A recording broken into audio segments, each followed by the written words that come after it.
The men who carried water, Rome's forgotten aqueduct slaves. Beneath the marble, the human network. Behind Roman water.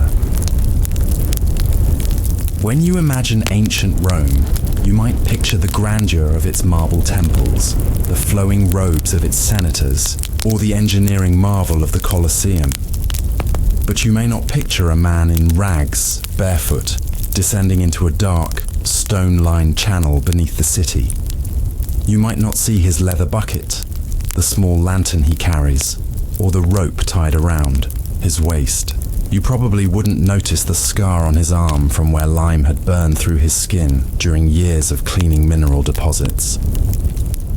Yet it was these men, anonymous, mostly enslaved, forgotten by history, who kept Rome's water flowing, and without them, Rome would have dried up.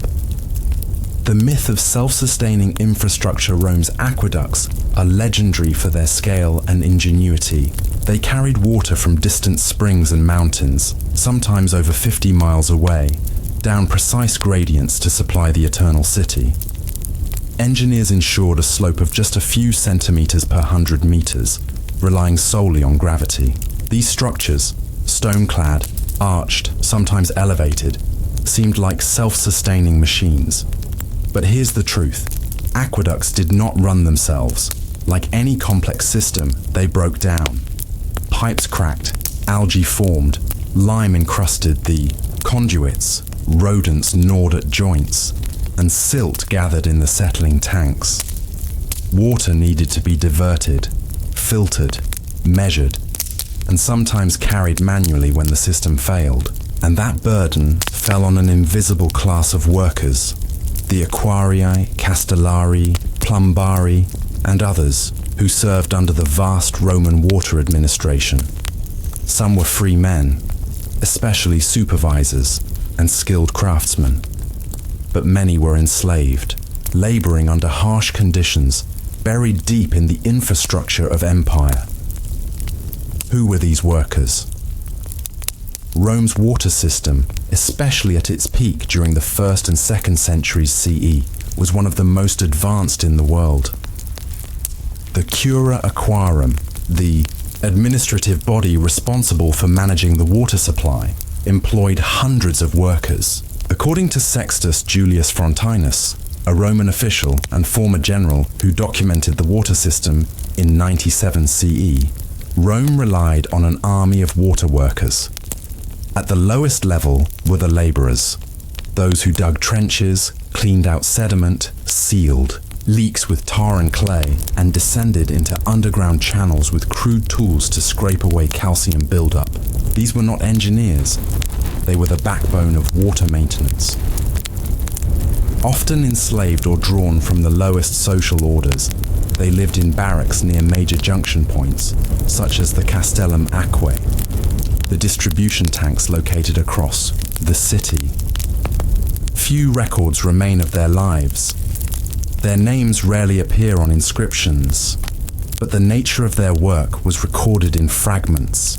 Injuries sustained, tools used, punishments dealt for dereliction of duty. They were the men who kept the fountains flowing, the baths warm, and the latrines flushing. Without them, public hygiene would collapse within days. Daily life in the aqueduct. Shadows imagine the life of one such man. Let's call him Tiberius, though his real name is lost to time. Enslaved by the Roman state, he might begin his day, before dawn, eating stale bread and drinking thin wine. Then, carrying a small set of tools, a scraping knife, a patching trowel, perhaps a stone weight for measuring flow, he would descend into a service shaft. There, in near darkness, he might walk for miles inside a narrow stone channel, water up to his knees. His job was to inspect for buildup, monitor flow consistency, and check for blockages caused by plant roots or collapsed masonry. If something went wrong, he couldn't just leave. He had to fix it, often with rudimentary materials, guided by little more than touch and memory. In summer, the channels were stifling. In winter, freezing. The limescale made the walls rough and jagged. Rats were common. So were illnesses caused by mold spores and cold exposure. When Tiberius emerged, assuming he made it out safely, he would log the task with a supervisor and return to barracks for rest. But the rest was brief. Rome's needs never stopped. The emperor wanted his private baths filled. The public fountains at the Forum had to gush endlessly, a symbol of Roman superiority. The emotional toll of invisibility. It is easy to forget how emotional labor mixes with physical labor. For men like Tiberius, there was no praise, no recognition. They were not artisans whose mosaics adorned villas. They were not masons whose names were chiseled into cornerstones. They were shadows beneath the surface. What did it mean to spend your life maintaining a system that never acknowledged you? Some might have found pride in their work. After all, they kept the capital running. Others may have found only bitterness. We can't know for sure. Rome, for all its literacy and record-keeping, rarely looked downward. The voices of the aqueduct slaves are silent, but there is one possible clue. A graffiti fragment discovered near the Aqua Marcia's maintenance tunnel. It reads, in rough Latin, "He who drinks from marble does not know the hands beneath." We don't know who wrote it, but it captures something deep. The forgotten foundation of public glory. Water as a tool of control. Water in Rome wasn't just about engineering, it was political. The emperor could grant or revoke water access to whole neighborhoods. He could fund new baths, extend aqueducts, or cut off dissident districts. Water was power, and the people who managed it, even indirectly, were part of that machinery.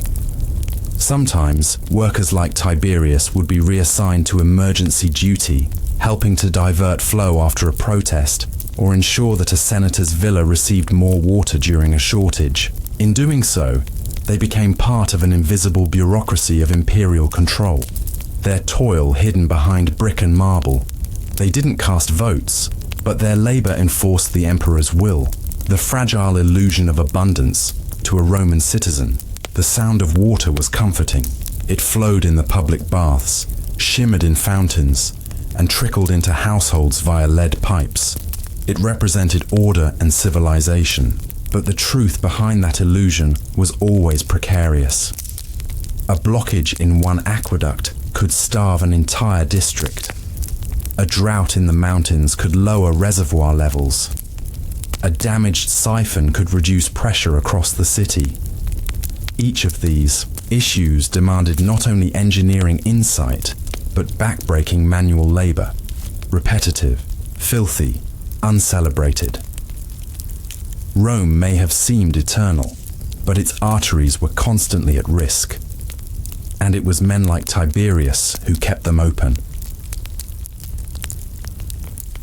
The quiet collapse.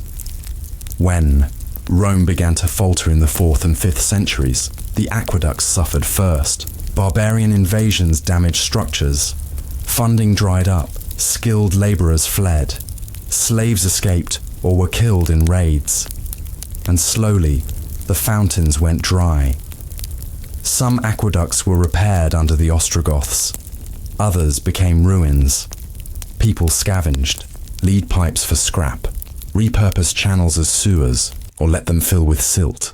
The memory of maintenance faded, and so did the memory of the men who once, every day, carried water in their hands and sweat. Ending section 1, the aqueducts of Rome still stand, silent, impressive, stretching across modern fields and hills. But do they whisper the names of the men who walked inside them? What does it mean when a civilization forgets the very people who kept it alive? The water bureaucracy, hierarchies, punishments, and patronage.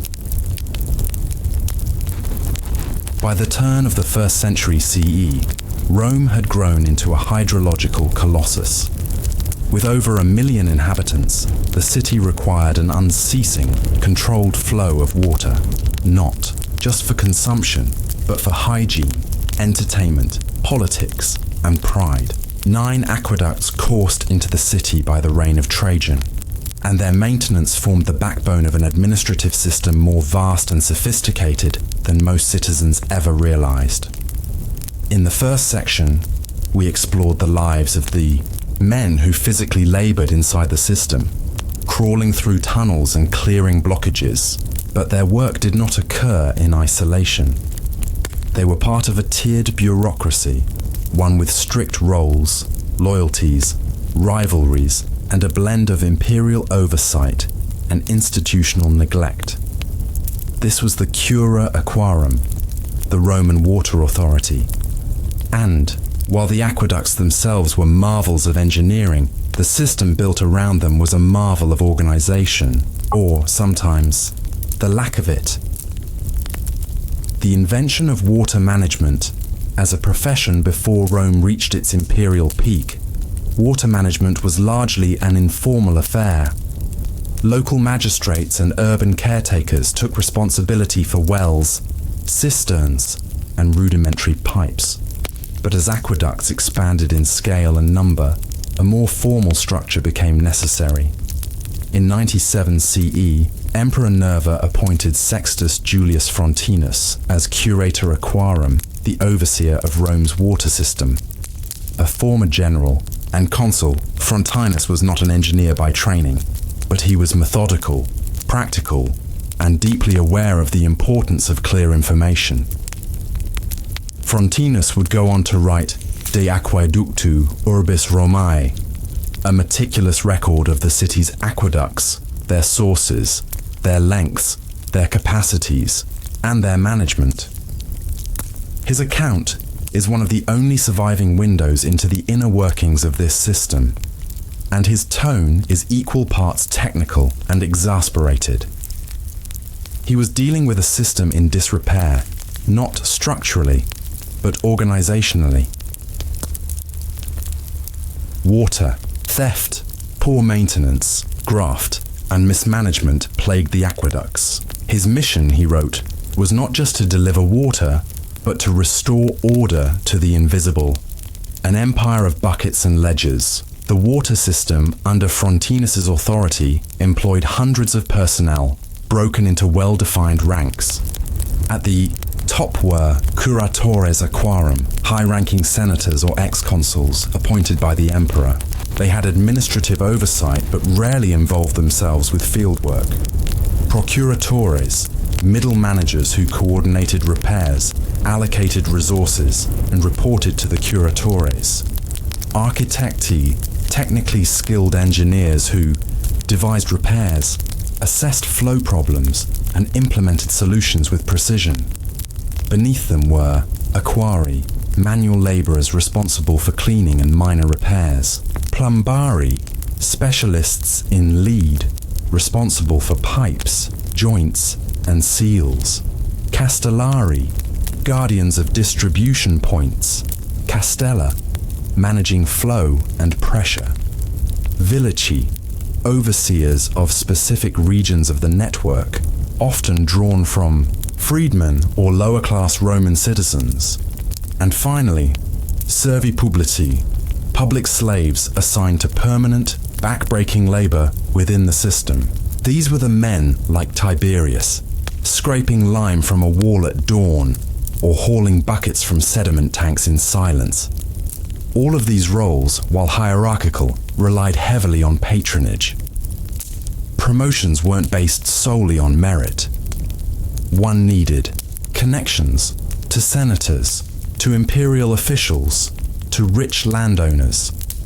In fact, some water workers were attached to private citizens or families who had paid for segments of aqueducts or pipes running into elite homes. Rome's water system was public infrastructure, but privately entangled.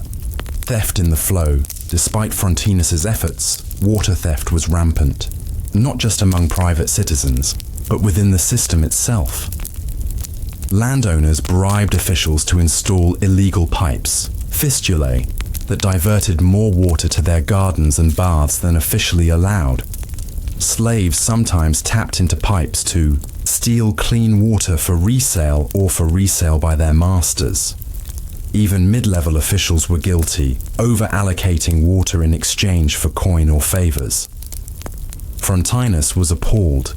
He declared that those who steal water do not steal a drop, but a river, and he meant it. One illegal pipe could dramatically reduce pressure across an entire neighborhood, drying up fountains and crippling public baths.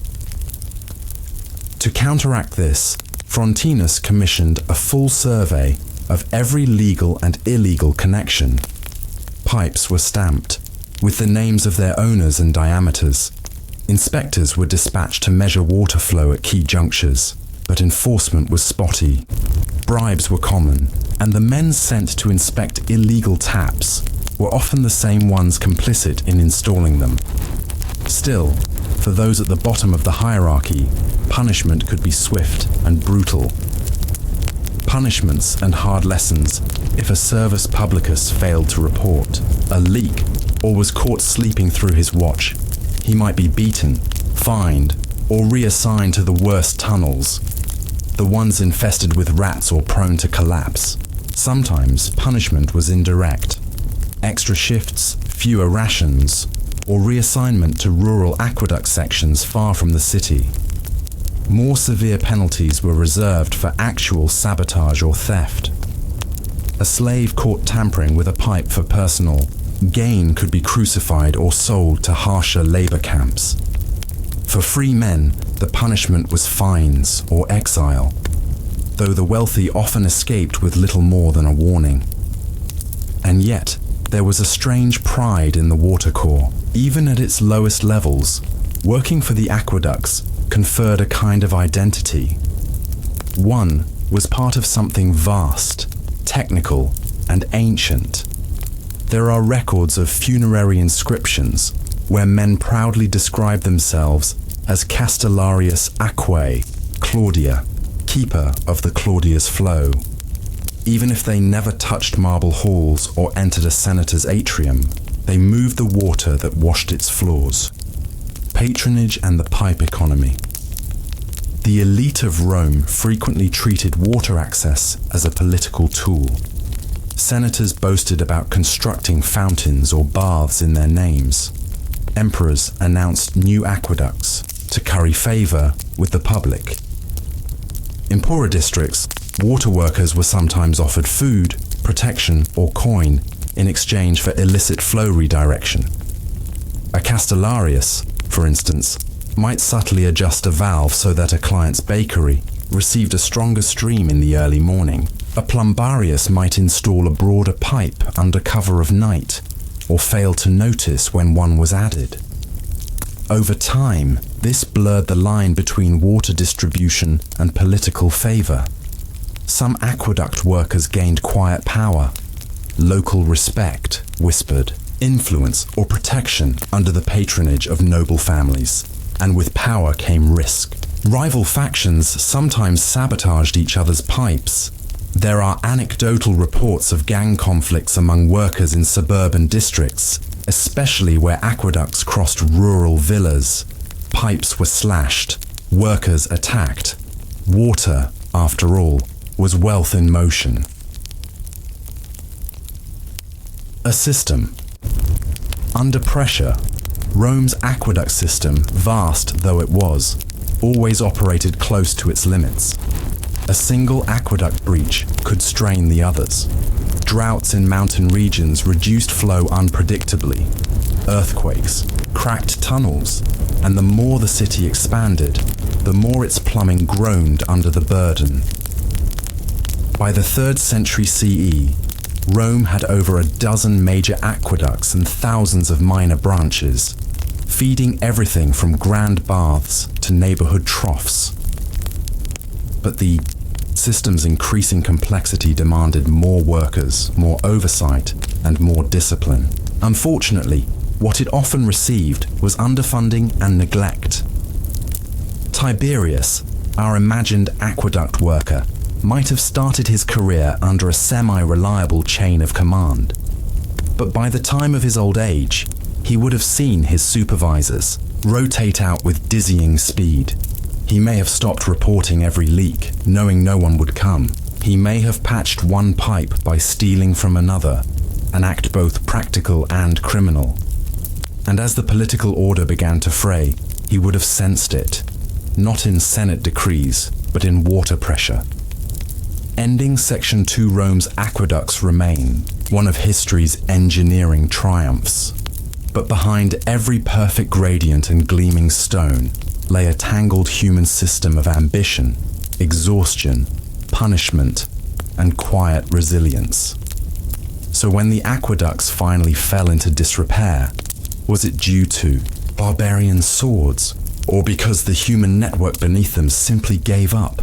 The quiet collapse when the water stopped flowing. In the final days of the Western Roman Empire, the collapse didn't come with a single, resounding crash.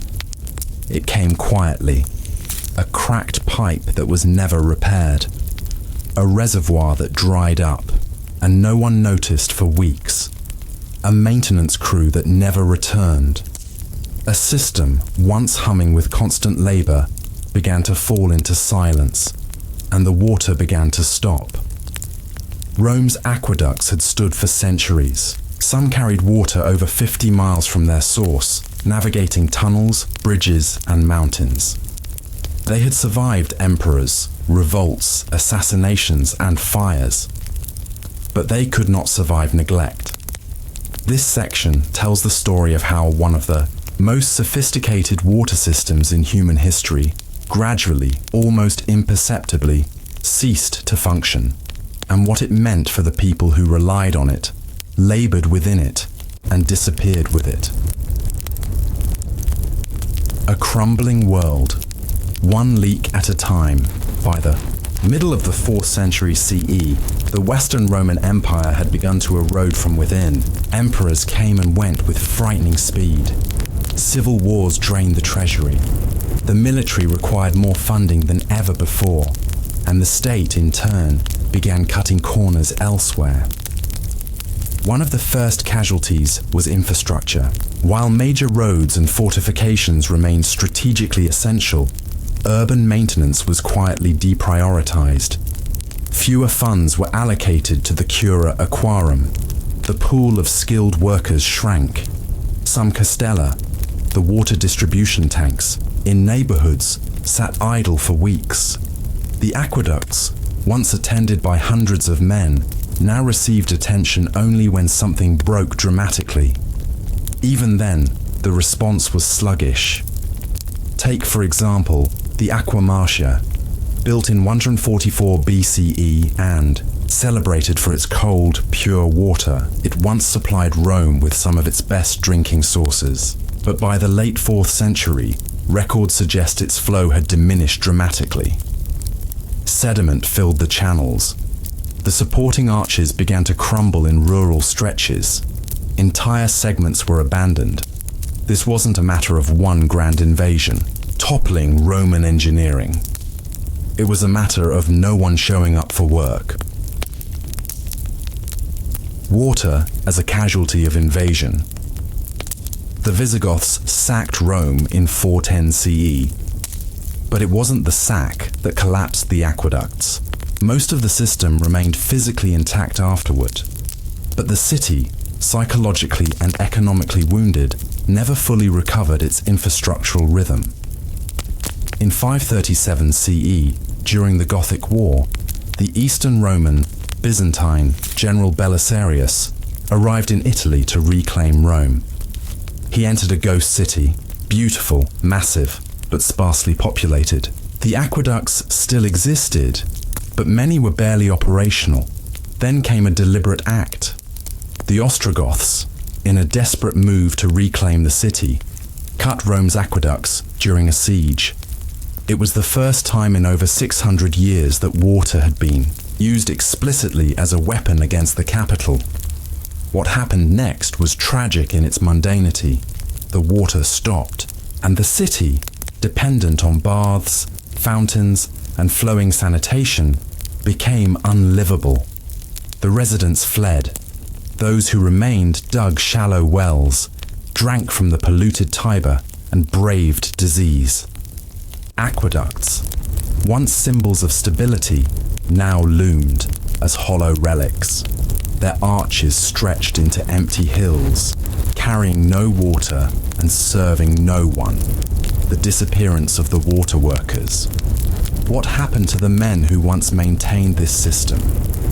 There are few records. No chronicles tell us what became of the equerri or castellari.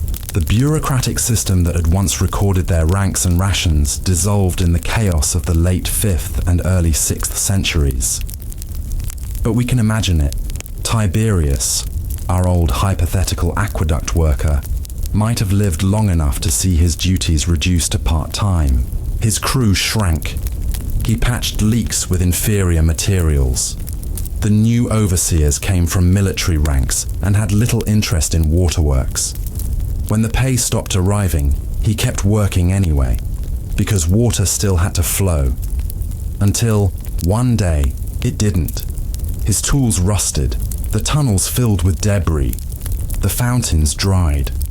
Perhaps he returned to his family's village, or died in a corner of Rome, unrecorded, another part of the invisible machinery that held the city together. Rome didn't just lose its aqueducts. It lost the people who knew how to care for them. What was lost? When the water stopped, the end of the aqueducts wasn't just a technical failure. It marked the breakdown of urban Roman life. Public baths closed. These were not mere luxuries, but essential centers for hygiene, socializing, and even business. Without water, they decayed, sometimes turning into grazing spaces or dumping grounds. Fountains dried. These were more than decorations. They were neighborhood anchors. Residents relied on them daily for cooking, washing, and drinking. Sewers backed up. Cloaca Maxima, the ancient sewer of Rome, relied on constant water flow to flush waste. As the aqueducts failed, the sewers stagnated and disease spread more easily. Industry halted. Bakeries, tanneries, laundries, all of them needed water. Some relocated to riversides, while others simply vanished. And with all this came a shift in how people lived. Rome, once a high-density urban marvel, devolved into a scattering of rural communities huddled near water sources. The population fell from over 1 million to just tens of thousands. A legacy that endured. Underground. Strangely, the aqueduct's failure did not erase their memory. Though Rome shrank and its people scattered, the bones of the water system endured. Medieval. Romans walked beneath the shadows of broken aqueduct arches, often mistaking them for ruins of palaces or temples. Farmers used their stones for new buildings. Monks sometimes restored small segments to irrigate monastery gardens.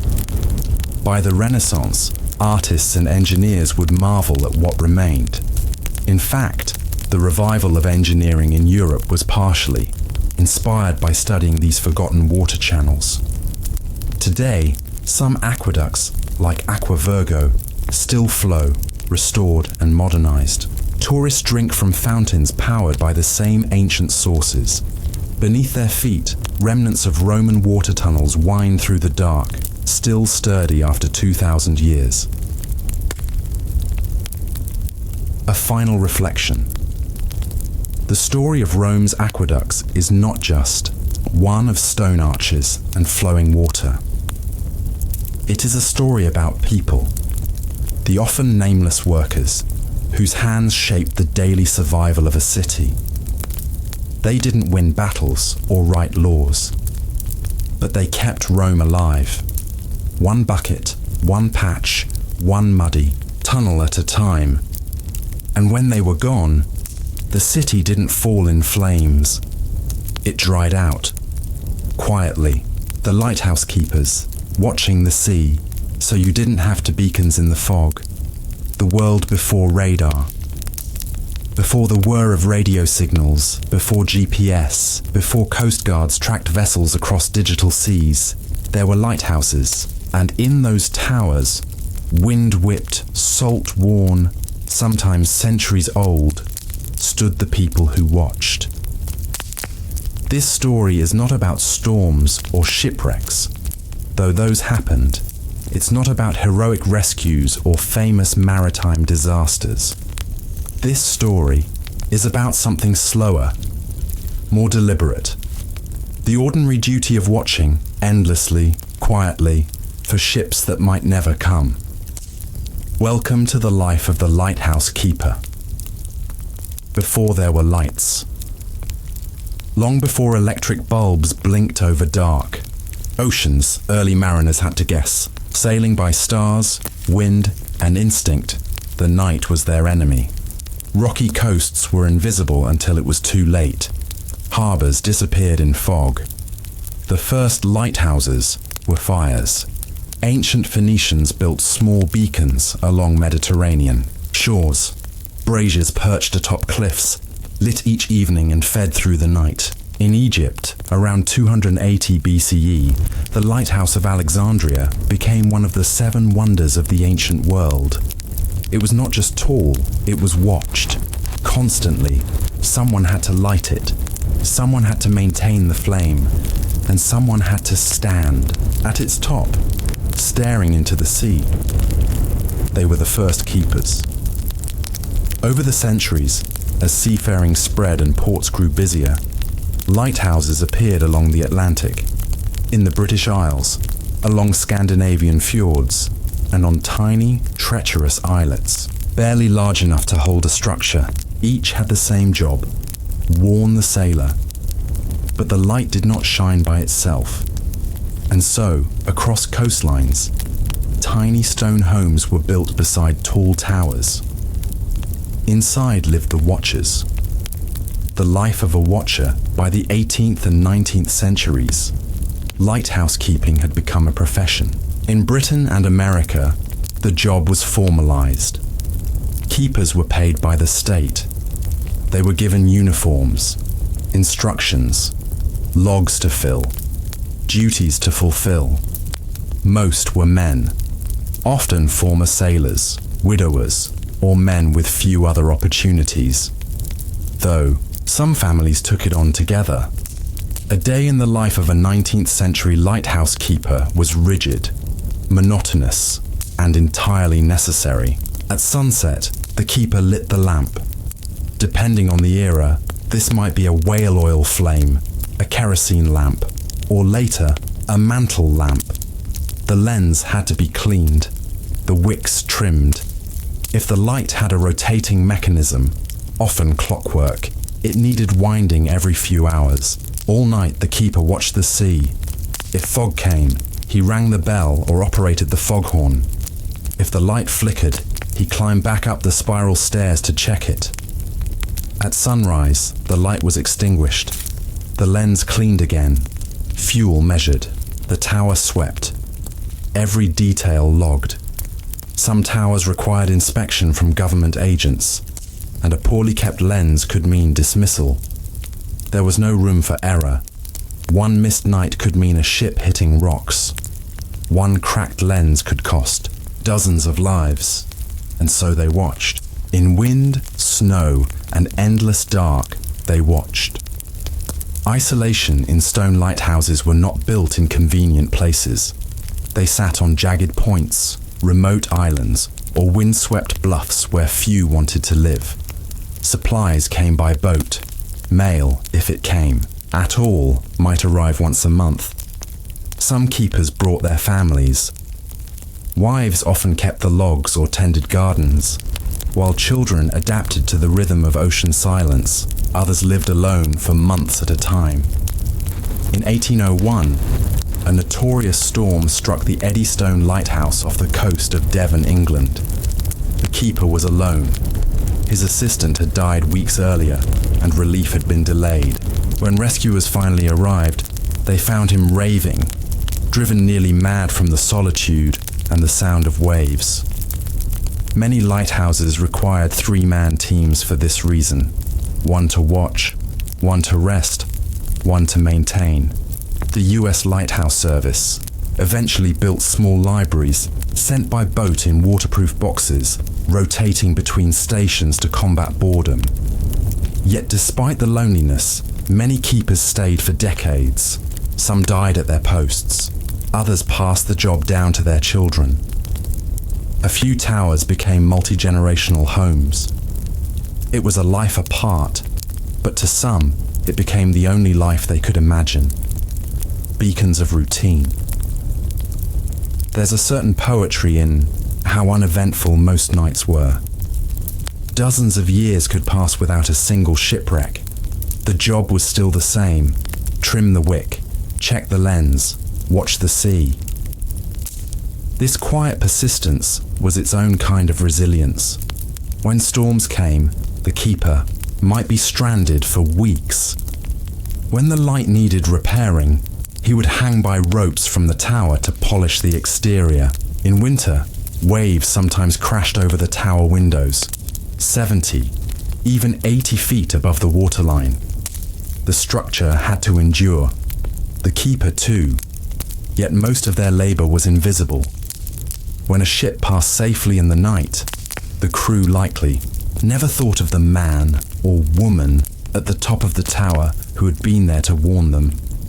The keeper might not have known the ship had passed at all. Quiet triumphs and forgotten names.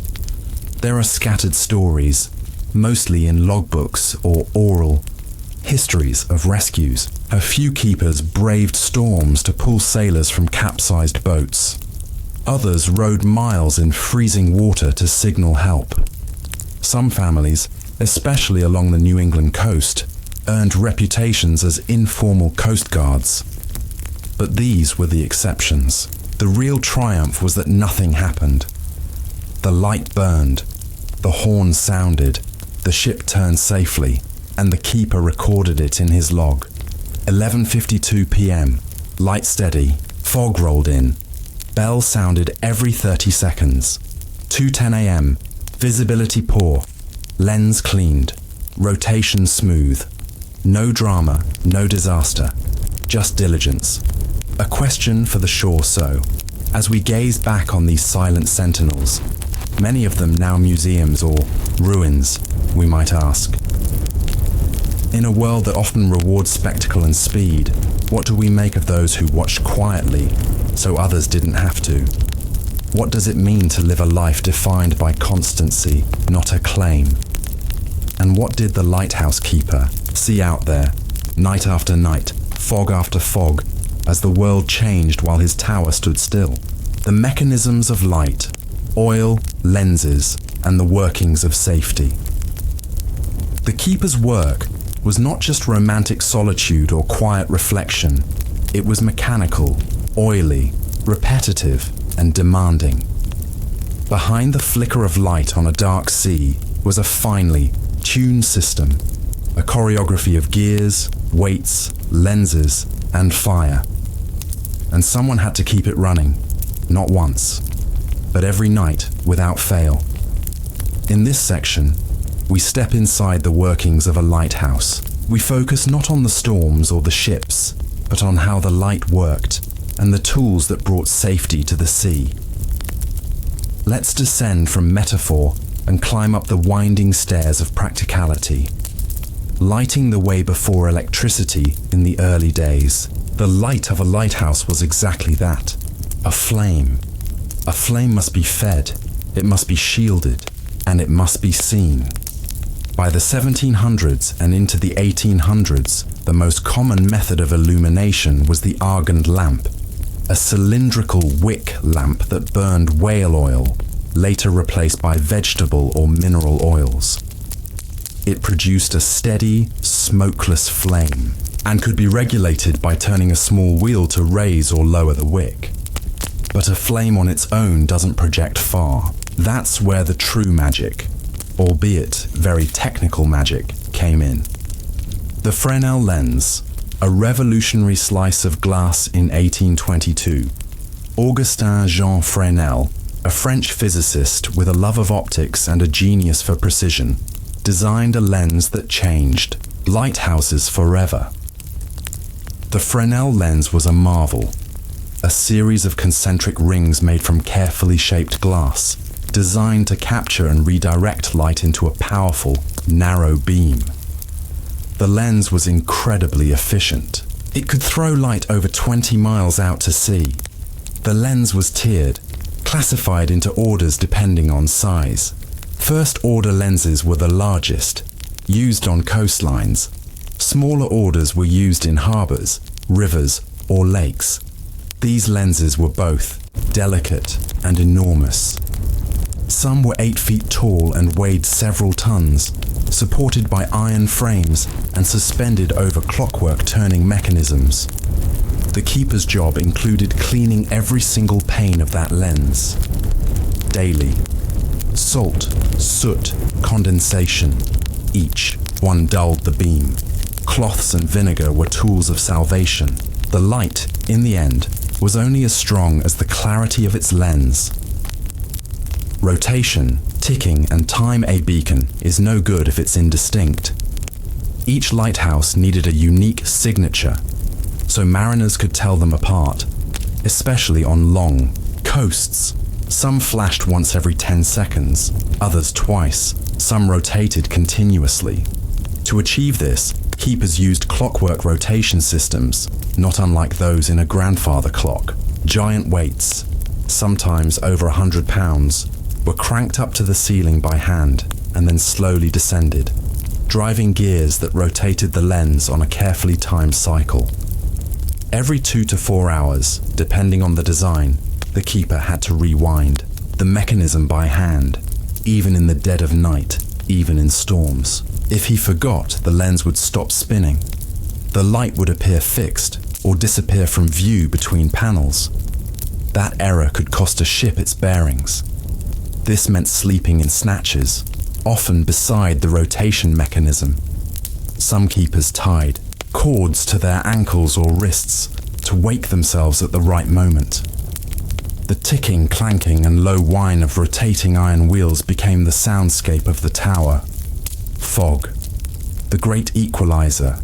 Even the brightest beam couldn't pierce dense fog. That's when fog signals became vital, an innovation more critical than dramatic. Early fog warnings included bells struck by hand. Others used steam-powered whistles or explosive cannons. By the 19th century, diaphones, air-powered horns that emitted deep blasts, were the standard. These horns could be heard up to 10 miles away, depending on the wind. But fog meant more than sound. It meant moisture. A keeper had to climb in slick boots up slippery stairs, check for condensation on the lens, and monitor for rust. The tower had to be maintained, repainted, dried, and weatherproofed. In one sense, fog was the enemy of clarity, but in another, it was the measure of vigilance. Fuel, inventory, and supply running. A lighthouse required endless logistics. Fuel, whether whale oil, lard oil, or later kerosene, had to be hauled up the stairs, often in heavy cans or barrels. Some towers required dozens of gallons per week. A spill could cause a fire. A leak could mean running dry before the next supply boat arrived. Supplies were delivered by boat, often in dangerous surf. Keepers learned to launch ropes and nets to pull in crates. Everything from flour to matches had to be accounted for. Inventories were meticulous. The US Lighthouse Board sent inspection officers who recorded every spoon, every towel, every ounce of fuel. Neglect, waste, or sloppiness could lead to dismissal. The tower was not just a home, it was federal property. Part house, part engine, part shrine to maintenance. Women at the helm, though keepers, were often men. Women played a larger role than history usually acknowledges. In many cases, widows took over when their husbands died on duty. Some were officially appointed. Others simply ran the station when husbands were ill or away. Their work was no different. Clean the lens, haul fuel, log the weather, signal fog, and crank the rotation gear.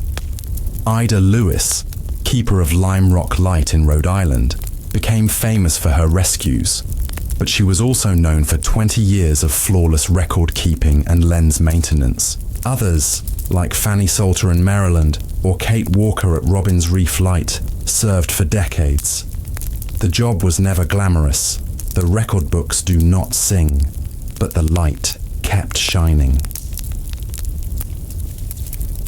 Weather, the tower's eternal companion. Lighthouses faced the elements like no other structure. Wind turned towers into giant flutes, howling through stairwells and rattling shutters. Salt corroded iron gears and ate away wood. Ice formed on steps, lenses, even on the keeper's eyelashes. Storms sometimes tossed rocks and driftwood hundreds of feet up the cliffs, smashing windows. The tower had to be sealed, patched, shored, and anchored. Floors were kept scrubbed and dry. Lantern rooms were polished daily. Even the paint color, usually white with red or black stripes, was specified by regulation. Weather did not pause, neither could the keeper. The unnoticed. Clockwork. Perhaps the most fascinating part of all this machinery was how invisible it was to the outside world.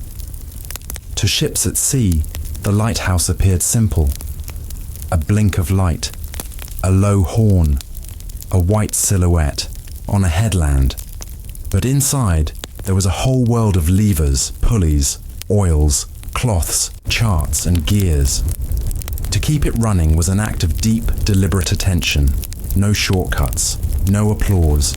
Just one person, or perhaps two or three, turning the crank, polishing the brass, and writing, fuel drawn, 2 quarts, foghorn sounded, 84 times, light steady, rotation good, sea calm, and so the machine of safety turned on.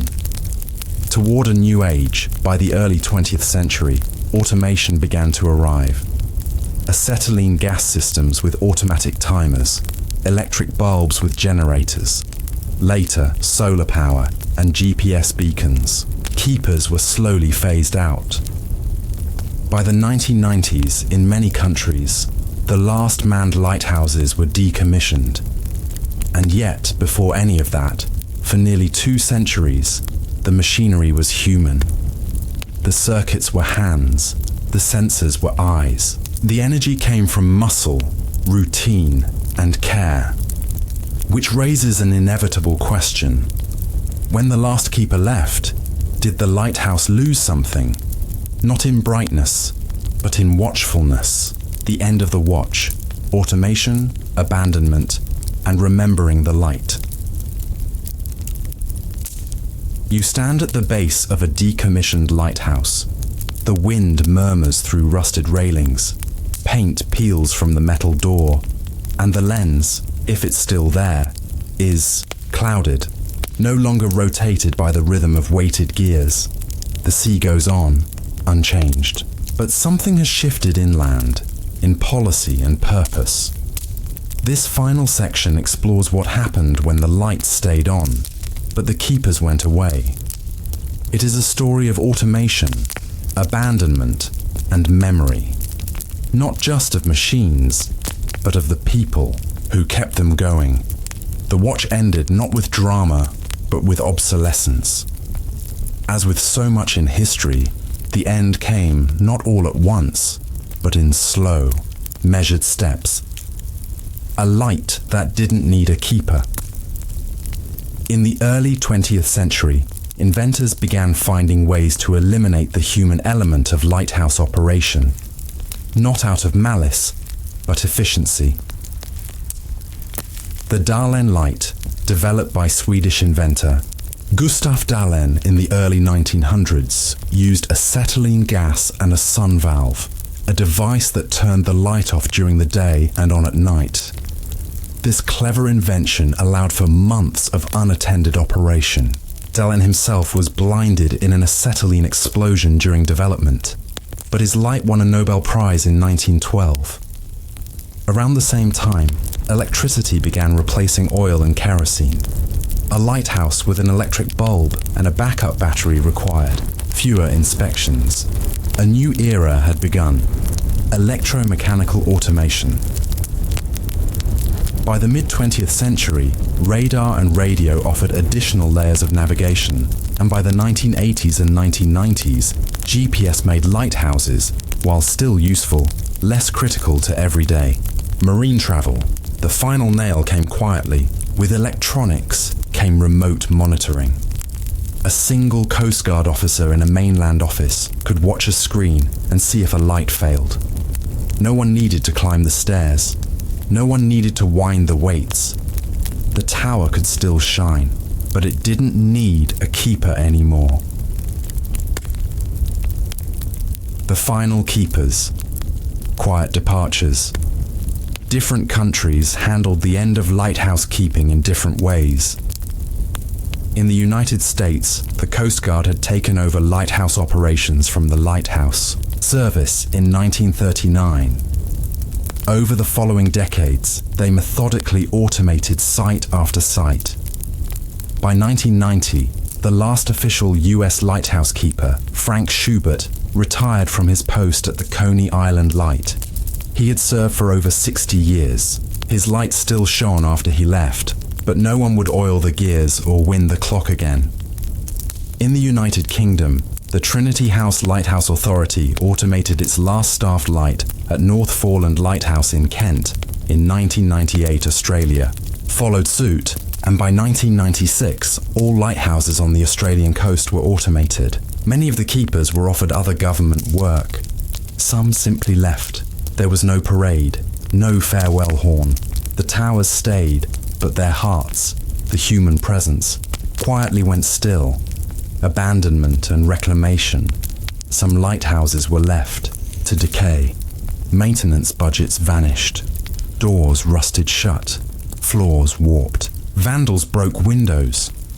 Others were sold to private owners or preservation trusts, sometimes for as little as $1, with the condition that they be restored. Some became bed and breakfasts. Others were turned into museums. A few still function as active aids to navigation, but they are cared for by volunteers or heritage groups, not keepers. In Iceland, Canada, and New Zealand, lighthouses that once housed families now sit empty, sometimes used only for weather monitoring or as drone stations. And yet there are stories of revival. In France, certain lighthouses have been reopened by enthusiasts. In Norway, guests can stay in repurposed towers. And in the US, the National Historic Lighthouse Preservation Act of 2000 made it possible for communities and non-profits to take stewardship of decommissioned lights. The tower remains a symbol, a relic, a cultural fixture, but no longer an occupation. The keeper's legacy. So what did the keepers leave behind? Mostly logs, thousands of them. Each entry is dated, written in pencil or ink. They are factual and concise. Rain, high wind, sea choppy, lantern rotation mechanism wound at 1:45 a.m. kerosene supply stable. Lens cleaned, foghorn sounded 72 times, 3 fishing boats observed. These documents, often stored in national archives, are the most complete daily records of maritime weather for vast stretches of time.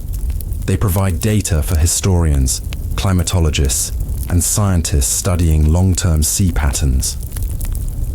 The logs also tell stories in margins. Assistant keeper ill, cared for him through night. Ship aground off reef, launched rowboat, all survived. Wife passed, buried in plot near base of tower. This was not just a job, it was a life's work, measured in small acts of reliability. The human need to watch. There is something deeply human about the role of the lighthouse keeper. It's not merely about safety or light. It's about the need to keep vigil, to watch so others don't have to. This act of constant, unnoticed protection appears throughout history. Sentries on city walls, shepherds in fields, nurses on overnight, wards. To be a lighthouse keeper was to spend decades of life in quiet service. Never seen by the sailors you protected, you might save hundreds of lives and never meet a single one of them. This quiet, boring labor is a testament to something modern life sometimes forgets. That not all essential work is glamorous. Some of it is simply done well, done often, and done without recognition. What lingers in the tower today, if you walk the spiral stairs of an old lighthouse, you might find a brass oil can, dulled by time, handwritten instructions for winding the weights, a dent in the wood where boots hit every day for 40 years, a single pane in the Fresnel lens, chipped but unbroken, no sound of ticking gears, no echo of the foghorn, just the wind and the sea, and yet there's a presence, not of ghosts, but of habits.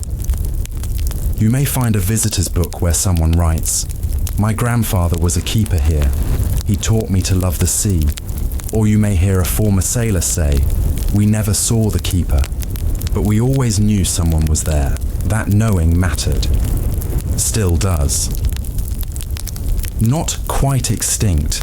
Despite automation, some lights are still cared for by volunteers, hobbyists, and marine historians.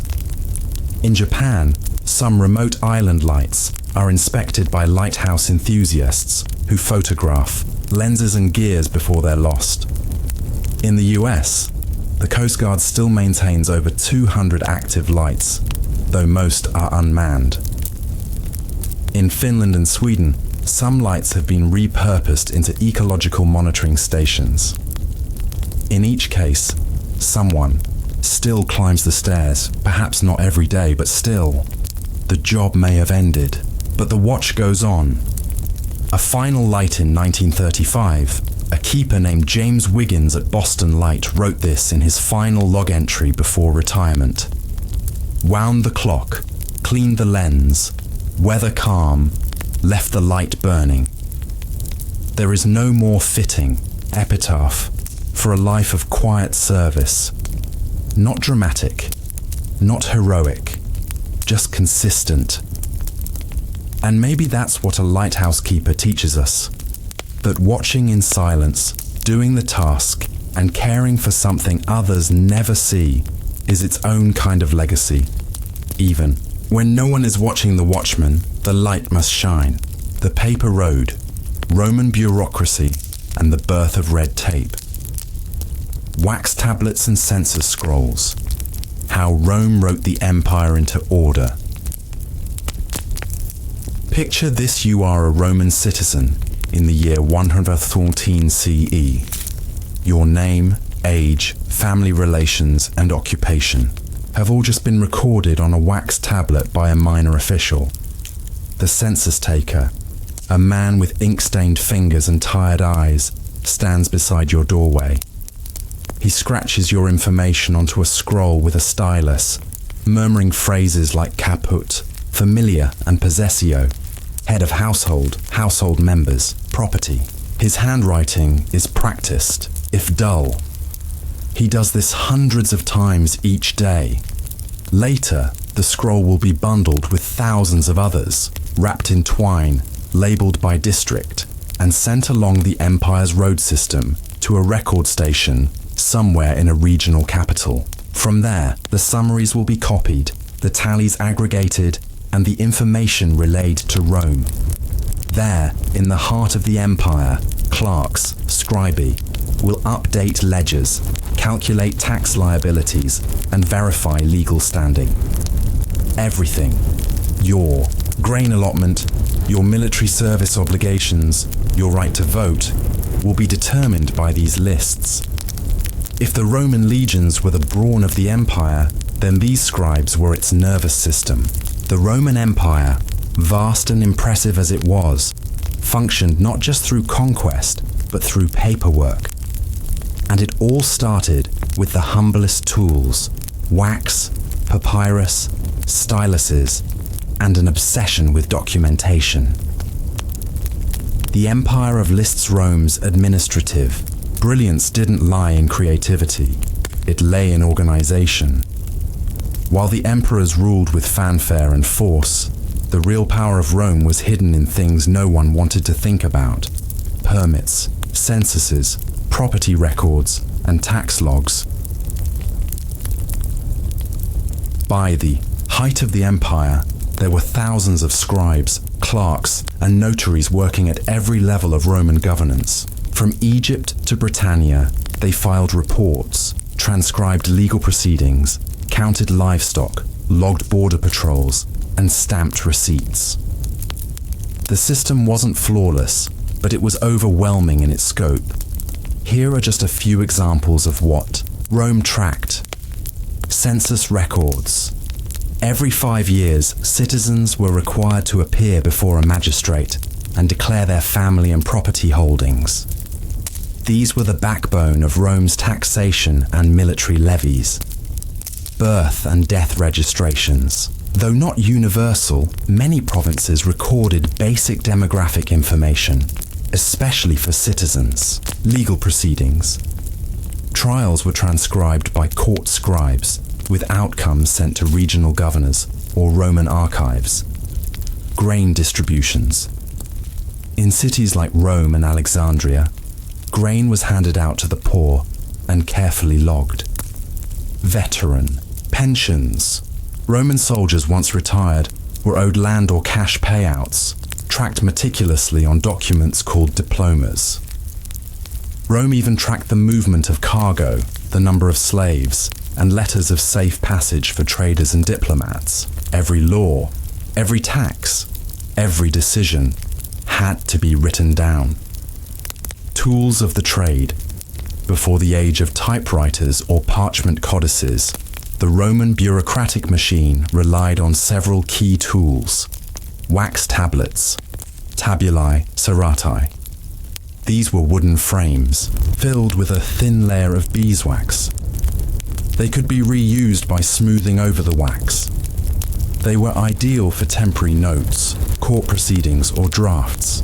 Papyrus rolls imported from Egypt, these were used for more permanent records. A single roll could reach 30 feet in length. Important decrees or tax logs were copied multiple times and stored in archives across the empire. Styluses and ink pens. Wax was inscribed with a stylus, pointed at one end, flat on the other for erasing. Ink pens, often made from reeds or quills, were used on papyrus. Seals and stamps documents were authenticated with wax seals, embossed with the insignia of an official or governing body. And behind every tool stood a person, usually a freeborn or freedman of the equestrian class, trained in shorthand, mathematics, and Roman legal codes. Some of them were highly respected, others were seen as little more than paper pushers. The archives. Rome's forgotten libraries. Rome built archives, not just libraries. One of the most important was the tabularium, a massive stone structure at the foot of the Capitoline Hill. Built in 78 BCE, it stored state documents, census returns, and official decrees. Though it partly survives today, most of its original contents are lost to time. Other cities followed suit. In Ostia, Alexandria, and Tarragona, regional archives stored copies of legal decisions and provincial records. But the record-keeping didn't stop at government buildings. Wealthy landowners kept ledgers of tenants and transactions. Military. Bases had logbooks documenting rations and patrols. Even funerary clubs maintained membership lists and death contributions. Rome wasn't just a city of marble, it was a city of documents. Red tape begins. Here, the phrase red tape has medieval origins, but its spirit, bureaucratic entanglement, was alive and well in ancient Rome. Roman laws were dense. Tax codes varied by province, occupation, and status. Petitions for Roman citizenship required layers of approval. Property disputes could involve documentation going back generations. The Emperor Diocletian, who ruled from 284–305 CE, famously tried to fix inflation and tax corruption by introducing even more paperwork. His edicts established wage controls and price lists, but they also mandated more reporting from provincial governors. For some, that meant more fairness. For others, it meant lines of scribes, scrolls of numbers, and delays in payment. An Egyptian papyrus from the 3rd century CE contains a citizen's complaint that his request for tax relief had not been answered for 7 years. The system, once sharp and precise, was beginning to creak. Bureaucrats as power brokers, though often seen as dry functionaries, Roman clerks could wield real power. The AB Epistulis, imperial secretary, controlled the emperor's correspondence. Whoever managed the letters, in some sense, managed the message. During the reign of Hadrian, his secretary Suetonius, yes, the historian, had enormous influence over court policy. At the provincial level, record keepers decided who had paid taxes, who owned land, and who owed military service. In a world where documents were rarely duplicated, a missing scroll could mean losing your rights. Scribes could be bribed, records could be lost, and so over time, the paper trail became as powerful as the sword. Boredom with authority, it is tempting to romanticize Rome's grandeur, the roads, the aqueducts, the legions, but the real genius of Rome lay in its ability to standardize boredom. Every citizen, from the Tiber to the Euphrates, could expect to fill out similar forms, follow similar procedures, and submit to the same institutional structures. The mundane mechanics of registration, certification, and validation shaped the empire's longevity. Rome didn't just conquer peoples, it recorded them. And yet, this dependency had its weaknesses. In 410 CE, when the Visigoths sacked Rome, the tabularium likely burned. Archives were lost, documents perished, and with them, a significant portion of the empire's connective tissue. Because when bureaucracy fails, what's left? A question, perhaps, for the next section. Scrolls of power. How paperwork governed an empire. Imagine the empire as a vast machine. The borders stretch from the green hills of Britannia to the deserts of Arabia. Roads connect distant outposts. Legions patrol far-off provinces. And through this immense landscape runs something nearly invisible. Information. In the Roman Empire, power didn't travel at the speed of thought. It traveled at the speed of a man on horseback carrying a scroll. And so, to run this empire, to tax it, police it, rule it, Rome relied on a constant churn of correspondence, petitions, declarations, and ledgers. Bureaucracy was Rome's nervous system, translating imperial will into provincial action. But this system came with consequences, some useful, some dangerous, and some, well, boring. Let's take a quiet walk into the offices, courts, and archives of this empire of scrolls. Who were the scribes? Behind every document, there was a person, not a senator or a general, but a scribe. In Latin, they were called scribe, notari, actuari, or tabelliones, depending on their specialization. These weren't just glorified note-takers. They were trained professionals, often drawn from the lower classes, and many were freedmen, former slaves who had earned their liberty and a steady job. Some scribes worked directly for magistrates, writing judgments or recording public business. Others handled private contracts, witnessed wills, or registered marriages, and many found careers in the growing machinery of the imperial bureaucracy, especially after Augustus, 27 BCE, 14 CE, restructured government into a more centralized and record-focused administration. Rome's early bureaucracy was simple by modern standards, but it was already layered, segmented, and organized. You had the cursus publicus, the official courier and relay system delivering documents across the empire. The tabulari, the official record keepers and archivists. Census clerks, who managed population data, property rolls and military obligations. Court scribes, who recorded trials and legal outcomes, sometimes in shorthand. Tax collectors and their assistants, who managed receipts, calculations, and enforcement. Secretarial departments attached to each emperor, managing imperial edicts and correspondence. It was said that Augustus never forgot a name, but that was only because someone wrote them all down. Writing the people into existence, the Roman state didn't merely observe its citizens, it defined them. To exist in Roman legal society, you had to appear in records. A name on a scroll meant you had status, citizen, freedman, slave, or foreigner. The census, held roughly every 5 years, recorded your property, household, and legal standing.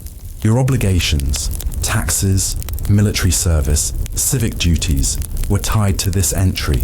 Even if you moved or changed occupations, your earlier data shaped your status. In Rome itself, bureaucrats managed a range of services. A nona, grain distribution. Poor citizens were registered to receive monthly grain rations. Lists were maintained, and citizens had to present tokens or tesserae to collect their share. Public works labour, those without property might be assigned to labour on roads, aqueducts, or temples. This too was managed through documentation. Tax status. Landholders owed different taxes than merchants or craftsmen. But these only mattered if the paperwork was accurate or if it could be manipulated. For the poor, being overlooked in the records could mean missing food. For the wealthy, being too visible could mean higher taxes or military expectations. And for everyone, paperwork became a form of control. Provincial paper trails, the genius and tedium of Roman bureaucracy, lay in its standardization across vast distances. From Gaul to Judea, citizens filled out similar forms. Petitions followed similar formats. Legal judgments referred to identical precedents. Everything was written down, and much of it was copied again and again. Take the example of Egypt, which Rome annexed after the death of Cleopatra in 30 BCE. Under the Roman system, Egypt became one of the most document-heavy provinces in the empire. The dry climate preserved thousands of papyrus fragments, revealing a world filled with receipts, tax rolls, and formal requests. Among the preserved records, we find a merchant requesting compensation for lost goods, a widow petitioning for legal recognition of her husband's will, a baker registering the number of loaves produced to account for grain usage, a pig farmer contesting a tax assessment on his herd. Each document followed a template. Each required the correct seals. Each passed through multiple desks, and each represented a person, hoping the system would recognize them. Bureaucracy as survival strategy. To some, Rome's paper trail was suffocating, but to others, it was a lifeline.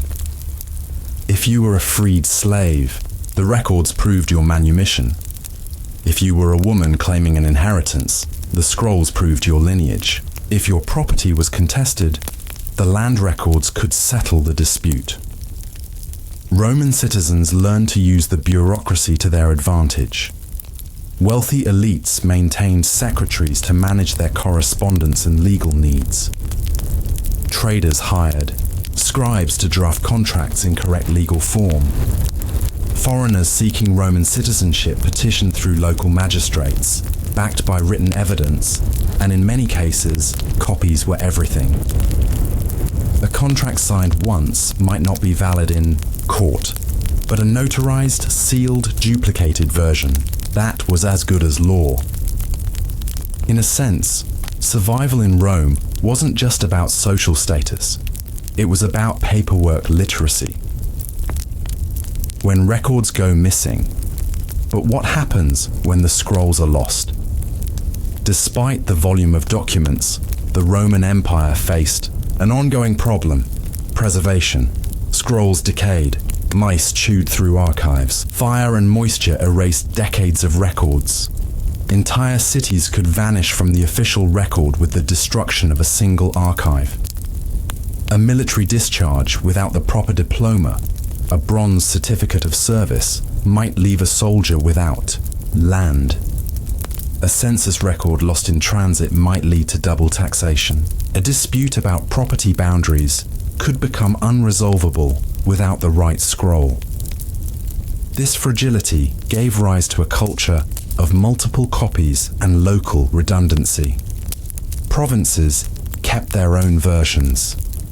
Individuals retained personal duplicates, but even then, chaos crept in. One letter, preserved from a Roman centurion in Vindolanda, modern-day northern England, complains that supplies never arrived because the requisition forms were incorrectly stamped. And in another case, a woman in Egypt in 112 CE writes to the governor, pleading that her land has been seized due to a missing receipt.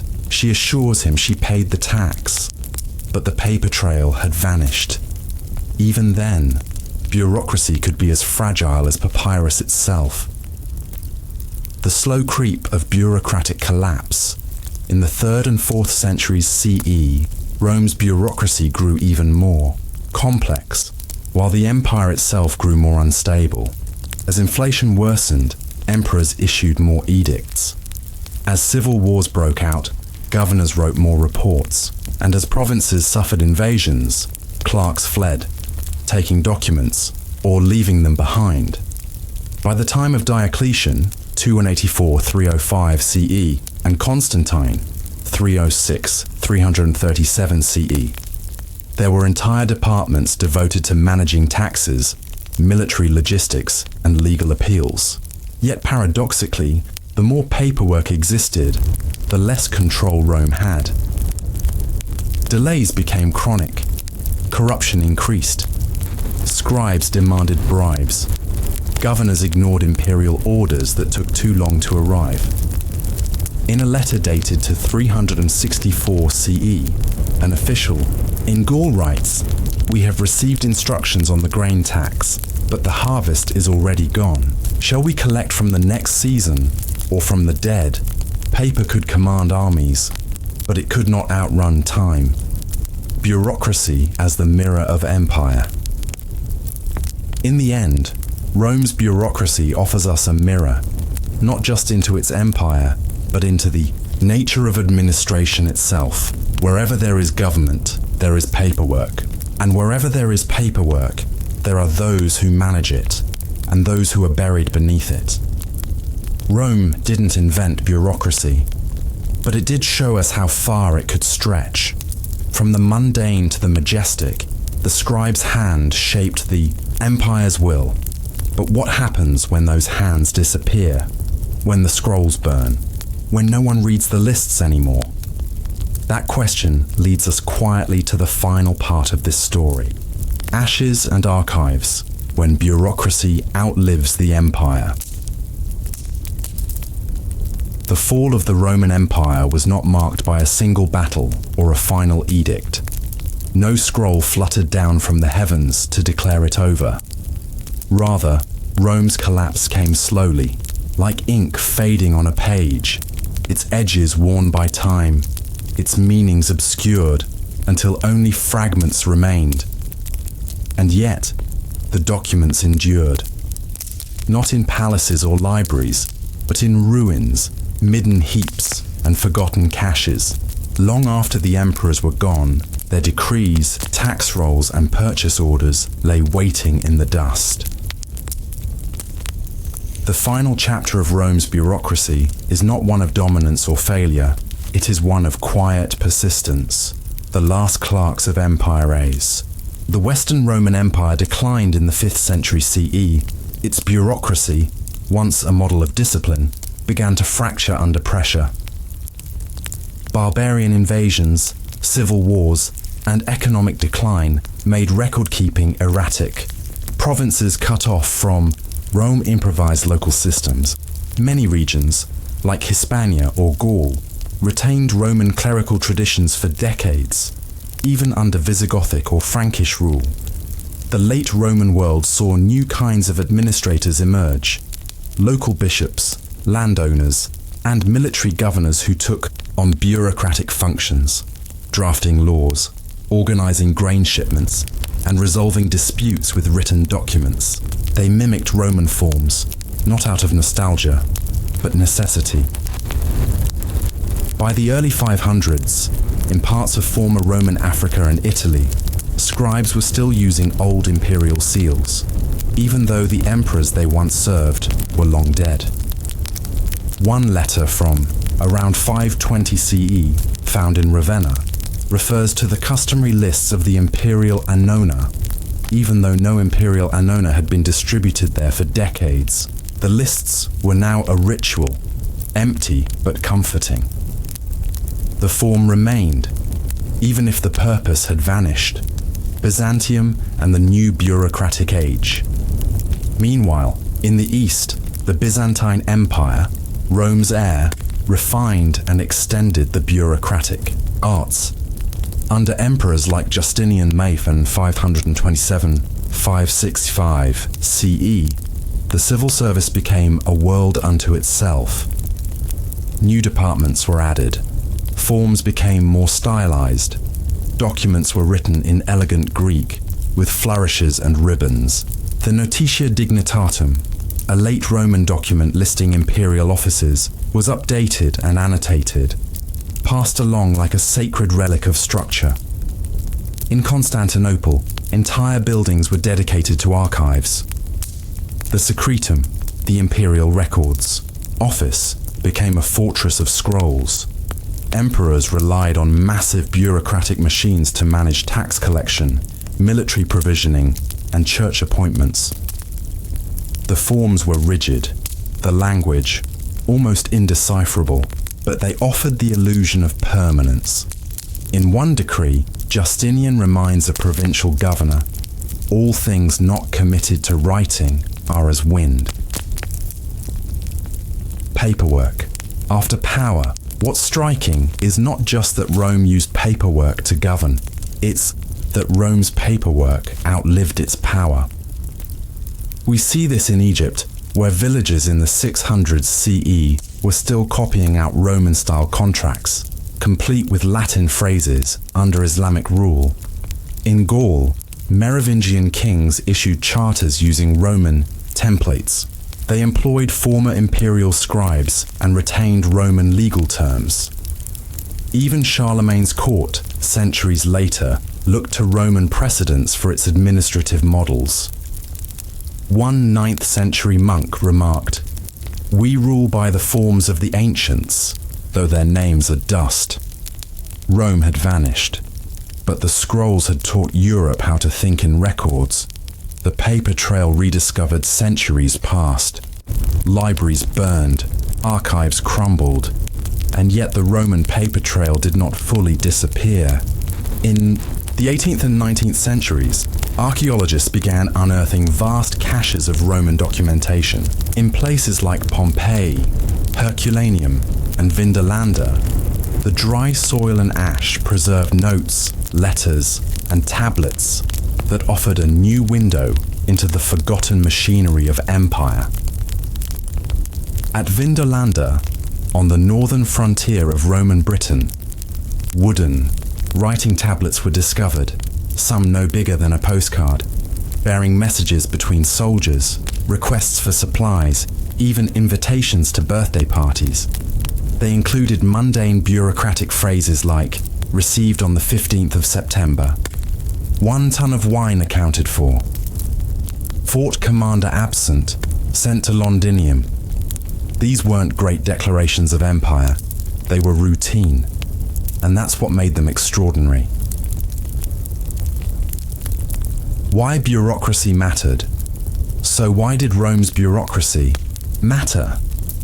It wasn't efficient by modern standards. It was slow, vulnerable to fraud, and dependent on human scribes. But it allowed scale. It allowed the illusion of order across chaos. It allowed a shepherd in Numidia, a merchant in Ostia, or a widow in Antioch to appear before power with a document that gave them standing. Bureaucracy gave voice to the voiceless, not loudly, not reliably, but enough to matter. And in the grand sweep of history, that's a kind of resilience. It also tells us something about ourselves.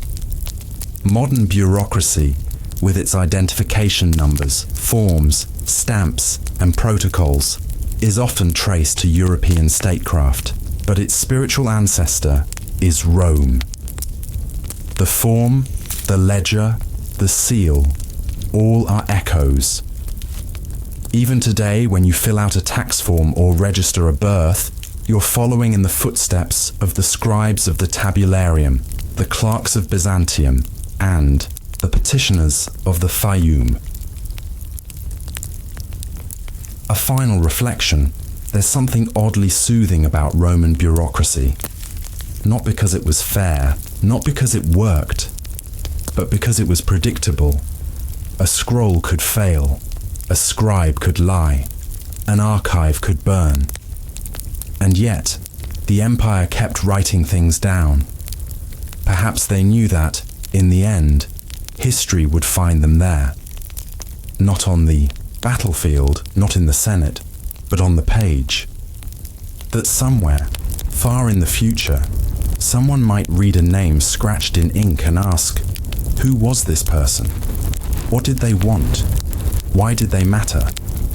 And sometimes, buried beneath centuries of silence, the answer would still be legible.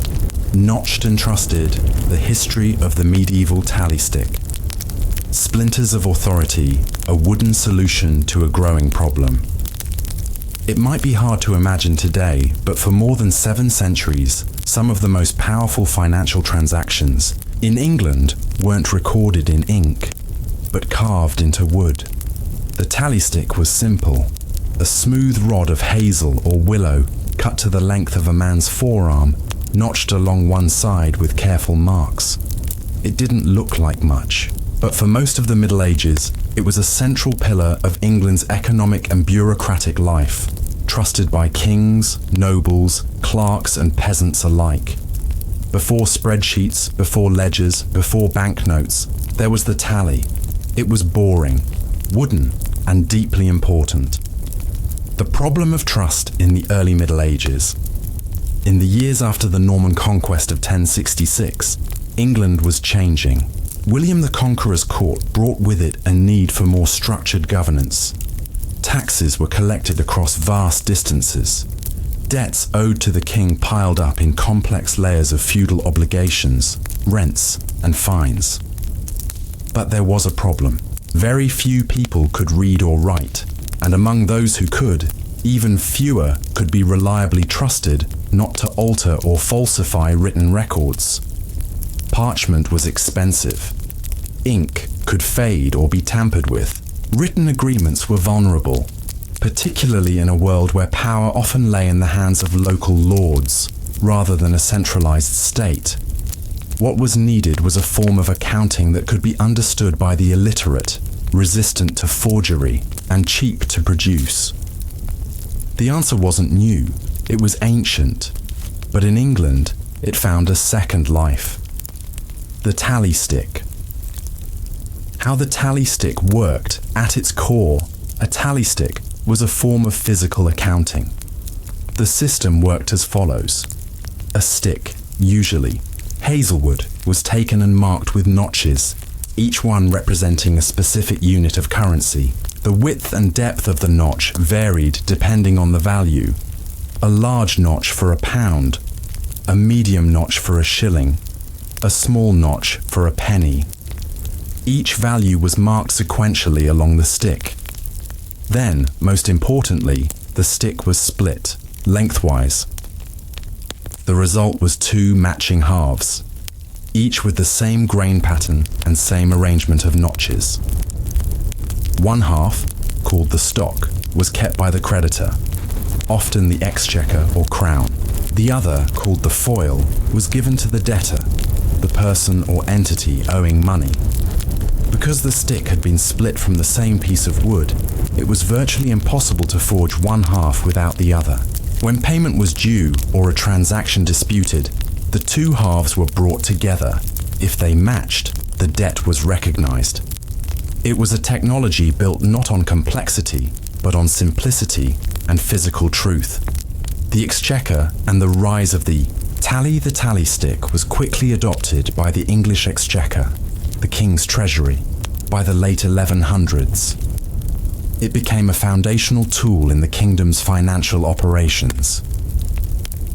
Each year, sheriffs, bishops, and other royal officials would come to Westminster to render account before the exchequer.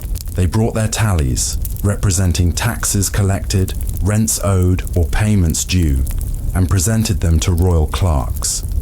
The exchequer would compare the stock in the royal archive to the foil in the official's possession. If the pieces matched, the account was considered valid. Some sessions were massive events, lasting weeks, where officials sat on long benches and clerks used abacuses and counters to calculate balances based on tallies, parchment rolls, and oral testimony. It was slow, it was bureaucratic, but it worked, and it created something rare for the time, an honest, trackable system of credit and accountability, a tool for the illiterate world. What made the tally stick so powerful was its accessibility. In a society where perhaps 90% of the population could not read, a notched stick could convey more than a scroll of Latin. Anyone could see if the marks matched. Anyone could know the value of the notches. This gave the tally stick unusual social reach. A farmer might use a tally to settle rents with his landlord. A merchant could present a tally as proof of credit extended. A royal clerk might carry tallies in a leather pouch representing tens of thousands of pounds owed to the crown. Tally sticks also became transferable, a kind of proto-paper money. A merchant owed money by the king could sell his tally stick to someone else, effectively using it as currency. That person could then present the stick to the exchequer at the appropriate time and claim the value. This gave rise to a kind of secondary market of debt, centuries before modern banking. Physical authority, real risks. Of course, tally sticks weren't without problems. Because they were physical objects, they could be lost, burned, or stolen. Some were damaged by fire or rot. Others were intentionally altered, with notches deepened or duplicated. And like all systems involving debt and power, they were open to manipulation by those with means. Yet despite these challenges, the system remained remarkably stable for centuries. The tally's simplicity was its greatest defense. Unlike a forgery-prone written note, a tally required 2 original halves, each one impossible to recreate without the other. It was a kind of cryptography carved in wood. The long life of the stick by the 1200s. Under the reign of Henry III, the tally stick system was fully institutionalized. At the height of their use, thousands of tally sticks were created and stored in the Exchequer's wooden tally house, located near Westminster. Massive bundles of sticks, some representing debts decades old, were archived by date, location, and payer. Even after written ledgers and parchment records became more common, the tally remained. It was trusted. It was familiar. It didn't require literacy or parchment. The sticks were slow to fade. Some remained in circulation until well into the 1600s. And then, surprisingly, even as England modernized, tally sticks still refused to die. Unresolved ending, the fire. They left behind by the 18th century. The British government had largely moved on from tally sticks. Ledgers, banknotes, and printed bonds replaced the old wooden records. But the archives of the Exchequer still held centuries of tally sticks, bundled, sorted, and bound. Thousands of them, and they had to go. In 1834, Parliament finally ordered the destruction of the old tally sticks, some of which dated back to medieval times. They were burned in the stoves of the House of Lords, but the dry resinous sticks burned too well.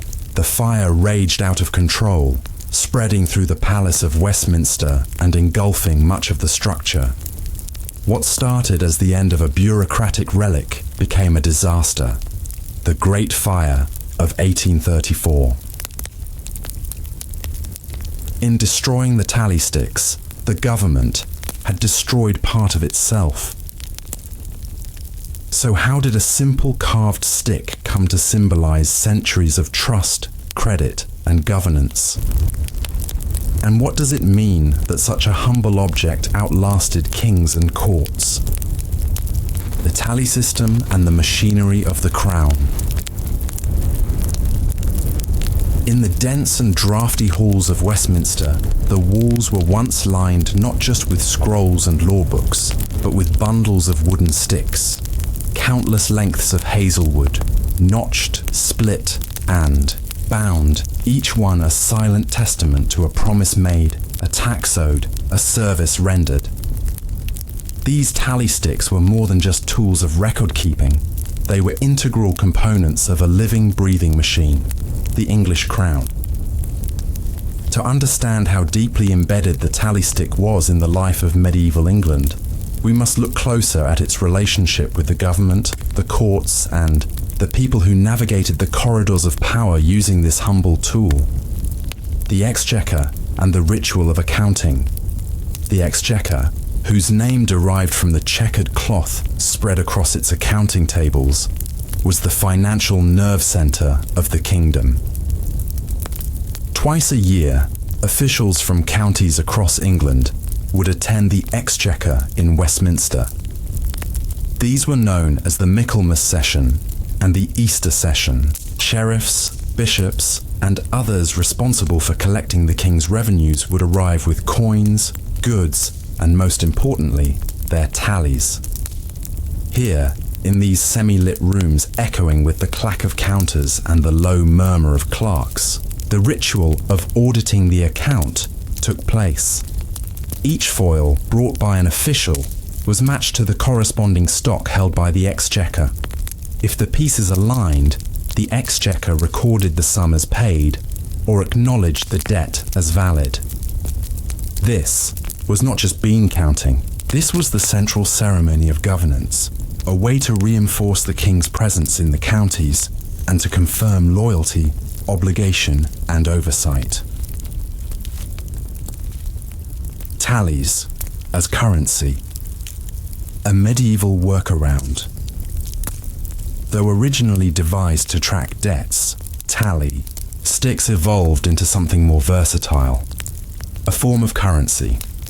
Here's how it worked. Let's say the crown owed a merchant $100 for supplies delivered to an army garrison. Instead of paying immediately in coin, scarce and cumbersome, the Exchequer would issue a tally stick representing the debt. The merchant, needing liquidity, could sell this tally to another party, usually at a discount, much like a modern bond. That buyer could then redeem it at the Exchequer for the full amount when funds became available. In effect, this was government-issued debt made transferable via a wooden token. This practice gave rise to a secondary market in tallies, where they were traded among merchants, moneylenders, and even bartered between institutions. It was a simple but elegant workaround in an age where banks were weak and credit was personal. In time, tally sticks became instruments of liquidity, helping to oil the gears of commerce without the need for actual coin to change hands. In a cash-strapped monarchy, this proved vital. Fraud, forgery, and safeguards. No system is perfect, and tally sticks were not immune to misuse. Cases of tampering did occur. Some unscrupulous parties tried to carve extra notches into their foils, or manipulate the shape of the stick to force a false match. In some regions, counterfeit tallies, sticks not issued by the exchequer, circulated among the gullible or desperate. To guard against this, the exchequer developed a system of standardization. Tally sticks were issued with consistent wood types, length, and marking systems. Each tally also had identifying inscriptions, often in Latin or Norman French, burned or inked onto the stick before it was split. This included the name of the debtor, the amount, the year or regnal date, e.g., in the 3rd year of the reign of Henry II. More importantly, only officials of the exchequer could issue a tally, and only under proper authority. Unauthorized tallies were considered null and void, and the penalties for forgery could be severe. While not entirely secure by modern standards, the physical fit of the two halves remained the ultimate test. If a foil did not match its corresponding stock, it was immediately suspected as false. A world beyond London. Tallies in local life. Though their most formal use was in royal finance, tally sticks filtered down into the local and personal spheres. In small towns and villages, landowners might use tallies to keep track of rents paid by tenants. For example, if a tenant owed 12 shillings per year in rent, the landlord might issue a small tally at each quarterly payment. Both parties kept a half. These could be matched at year's end as proof of payment. Craft guilds and local treasuries also adopted the method. In some towns, tallies were issued for small loans or for payments toward public works, like repairing bridges or paving roads. They offered a trusted, low-cost alternative to written contracts. Even in monastic houses, tally sticks were used to manage estates and tithes, especially when dealing with lay people or lower-ranking staff. In every context, the tally's success came from its blend of visual clarity and tactile verification, a physical manifestation of mutual agreement. Political tallies and national conflict as tally sticks became embedded in national finance. They were occasionally drawn into political conflicts. One dramatic example came in the 1290s, when King Edward I, in desperate need of funds to finance his campaigns in Wales and Scotland, ordered aggressive collection of tallied debts. Merchants and local officials, many already overextended, were pressured to surrender funds backed by tallies they had not yet redeemed. The tension contributed to growing unrest, particularly among the Jewish moneylenders, who had long helped fund the monarchy. The tally system, originally designed to simplify, had begun to crack under its own political weight. A similar crisis emerged in the 15th century during the Wars of the Roses. As dynasties shifted, debts recorded on tally sticks became dangerous instruments. Some were repudiated by the new regime, others were seized or burned. Tallies, once symbols of stability, had become pawns in dynastic warfare. Cultural symbolism and linguistic remnants. The tally stick left more than just wooden shards in the annals of history. It left linguistic echoes too. The phrase, keeping a tally, originates directly from the practice of notched accounting. So does the expression stockholder, referring to the person who held the stock, the official government-endorsed half of the tally. Even foil, in its less common usage, reflects the idea of a counterpart or shadow to the original. In a broader sense, Tally sticks embodied the idea of mutual recognition. They were primitive but powerful markers of shared obligation. No enforcement necessary, just a cut piece of wood and trust that the halves would one day reunite. The wood itself carried symbolic power. Tallies were often stored ceremonially, wrapped in bundles by year and region. Some were decorated with seals, wax or coloured bands. To burn or break one without cause was tantamount to erasing history. Approaching the end of the line by the 17th century, change was in the air. The rise of paper accounting, double-entry bookkeeping, and expanding literate bureaucracies gradually made the tally system feel anachronistic. Banknotes, bonds, and written contracts replaced the carved sticks in the great vaults of the exchequer. Still, some tallies, especially those representing ancient or long-standing debts, remained in use. Even as the modern British state took shape, tally sticks lurked in its darker corners, reminders of a time when credit was carved and coins were scarce. So how did this quiet wooden legacy finally come to its violent, fiery end? The fiery end of the tally stick system. In the depths of the old Palace of Westminster, below the vaulted ceilings and soot-darkened corridors, bundles of tally sticks continued to rest, mostly forgotten.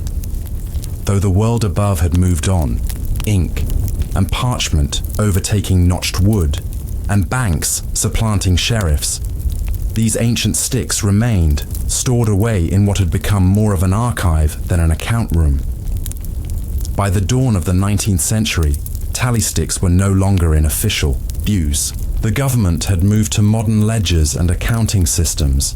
The split sticks, once a symbol of fiscal trust and national coordination, were now seen as little more than a wooden nuisance, a fire hazard, a relic, and an embarrassment to a state that fancied itself progressive. But even in this inglorious twilight, the tally sticks had one last historical role to play. The final tallies and the Act of Parliament in 1826, Parliament passed a law officially abolishing the tally stick system. All outstanding tallies still held in the name of the Exchequer were to be retired. This included many sticks dating back centuries, some even to the reigns of the early Plantagenet kings. No longer valid as instruments of debt, they were now scraps of administration. What remained of them, thousands of sticks bundled in vaults, were ordered to be disposed of. But there was a problem. These were not mere documents to be tossed in a bin. These were treated as financial records, subject to process, and held in storage vaults deep within the old Palace of Westminster. So officials did the most reasonable thing they could think of. They burned them. A catastrophic fire, born of a bureaucratic task-in, October 1834. Clerks at Westminster began feeding tally sticks, hundreds at a time, into two furnaces located beneath the House of Lords. They were not trained in managing large fires, and the furnaces were not designed to burn large volumes of dry, resinous wood all at once. The tally sticks, cured and hardened over time, caught quickly and burned hot, far hotter than expected. Chimneys that hadn't been properly cleared filled with smoke and embers, heat built up in the flues, and soon the fire broke loose from the furnaces and found its way into the wooden timbers of the palace itself. What followed was one of the most devastating fires in British history. The 1834 Fire of Parliament destroyed nearly all of the old medieval Palace of Westminster, the House of Lords, the House of Commons, the Painted Chamber, the old Exchequer offices, all consumed in flame. Only Westminster Hall, with its magnificent hammer-beam roof, survived, thanks to its thick stone walls and timely firebreak. Contemporary witnesses described the fire as awe-inspiring. Charles Dickens, then a young writer, called it a blaze so grand and terrible that it seemed as though the earth were lit from below. Blame and irony. The end of the tally's legacy, public outrage followed the fire. How could something so precious, both architecturally and historically, be destroyed by such negligence? Blame was directed at the clerks, the contractors, even the housekeeper of the exchequer, who had been told to dispose of the sticks but not advised how. A parliamentary committee was formed to investigate, but as is so often the case in bureaucracies, the true cause was lost in a fog of mutual finger-pointing. In a cruel twist of irony, the very system that had for so long supported the state's integrity, through careful, low-tech record-keeping, was indirectly responsible for one of its worst institutional disasters. And so, the tally stick system, after 7 centuries of quiet utility, was remembered not for its innovation or longevity, but for the fire that consumed its resting place. Echoes in wood and memory. Today, little remains of the tally sticks themselves. A few have been preserved in museums, like the Museum of London and the British Museum, where you can still see their scored notches, aged wood, and faint inscriptions. They are modest artifacts, easy to overlook next to glittering swords or grand oil portraits, but they speak of a different kind of power. The power of logistics, of daily obligations, and of agreements made not with flourish but with trust. The tally sticks may have lacked the grandeur of royal edicts, but they had something rarer: longevity. For hundreds of years, they were the backbone of public finance, surviving changes in monarchy, language, and law. They were, in their way, the quiet infrastructure of a kingdom. The broader legacy, from tallies to ledgers, the end of the tally stick, marked more than the demise of an old technology. It symbolized the transition from a feudal society of personal obligations to a modern state built on paper, bureaucracy, and impersonal systems. Tallies worked in a world where trust was physical, AE, match of wood seen and held. When records moved to ledgers and then to banks, faith shifted from shared objects to centralized institutions. It's easy to dismiss the tally stick as a primitive or backward tool, but when examined closely, it reflects a sophisticated understanding of economics, risk management, and social cohesion. It bridged illiteracy and accountability. It bound local and national together, and it endured through war, plague, and political upheaval. What replaced it, paper ledgers, government bonds, digital databases, are all, in their own way, spiritual descendants. We've traded wood for silicon, but the principles of accounting, verification, and trust in record remain constant. A thought for the present. In our current age, as debates swirl over blockchain, data integrity, and financial transparency, there is something quietly profound about the tally stick. Its simplicity was its strength. It did not require a server or a password. It could not be hacked or rewritten. It existed in duplicate, always with one half held by each party. Would a modern world, full of invisible algorithms and opaque accounting, benefit from something as tangible, as mutual, as a tally? Perhaps there's a lesson in the burned sticks beneath Westminster. A reminder that even the most powerful systems rest on simple agreements, and that in the end, we burn what we no longer understand. White gold, how salt shaped civilizations. The substance that built empires. Long before the stock markets opened, before the great banking houses of Europe or the silver mines of the Americas began to define global wealth, there was salt. You likely don't think about it much today. It sits quietly on your kitchen counter or restaurant table, modest in a shaker. But for most of human history, salt wasn't just a seasoning. It was a necessity, a commodity so vital it could decide where people lived, who ruled, and even who survived. In the ancient world, salt wasn't something you simply had. It was produced, traded, taxed, and hoarded. It preserved food. It was a source of revenue, and it was sometimes even used as currency. Its value was rooted in biology. Humans cannot live without salt. It maintains fluid balance, enables nerve function, and supports muscle contractions. And because it's constantly lost through sweat and waste, it must be replenished. For agricultural societies, especially those without access to modern refrigeration, salt was essential to food preservation. Without it, meat would spoil, crops could not be stored through the winter, and travel over long distances would be nearly impossible.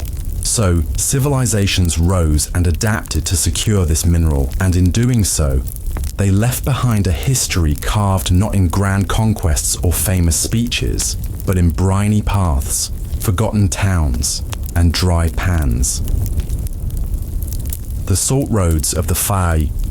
Ancient world, imagine yourself in the Sahara Desert nearly 1,000 years ago. You're watching as a caravan of camels, 100 strong, snakes its way across the golden dunes. But they're not carrying spices or silk. They're loaded with blocks of salt, harvested from the salt mines of Taraza, bound for markets across West Africa. These salt slabs, rectangular, heavy and grey-white, were worth their weight in gold in some areas. In the Mali Empire, salt was a central component of wealth. While gold mines in the south enriched kings like Mansa Musa, salt mines in the north made that gold usable. Without salt, the food couldn't be stored, armies couldn't be sustained, cities couldn't survive dry seasons. But West Africa wasn't alone.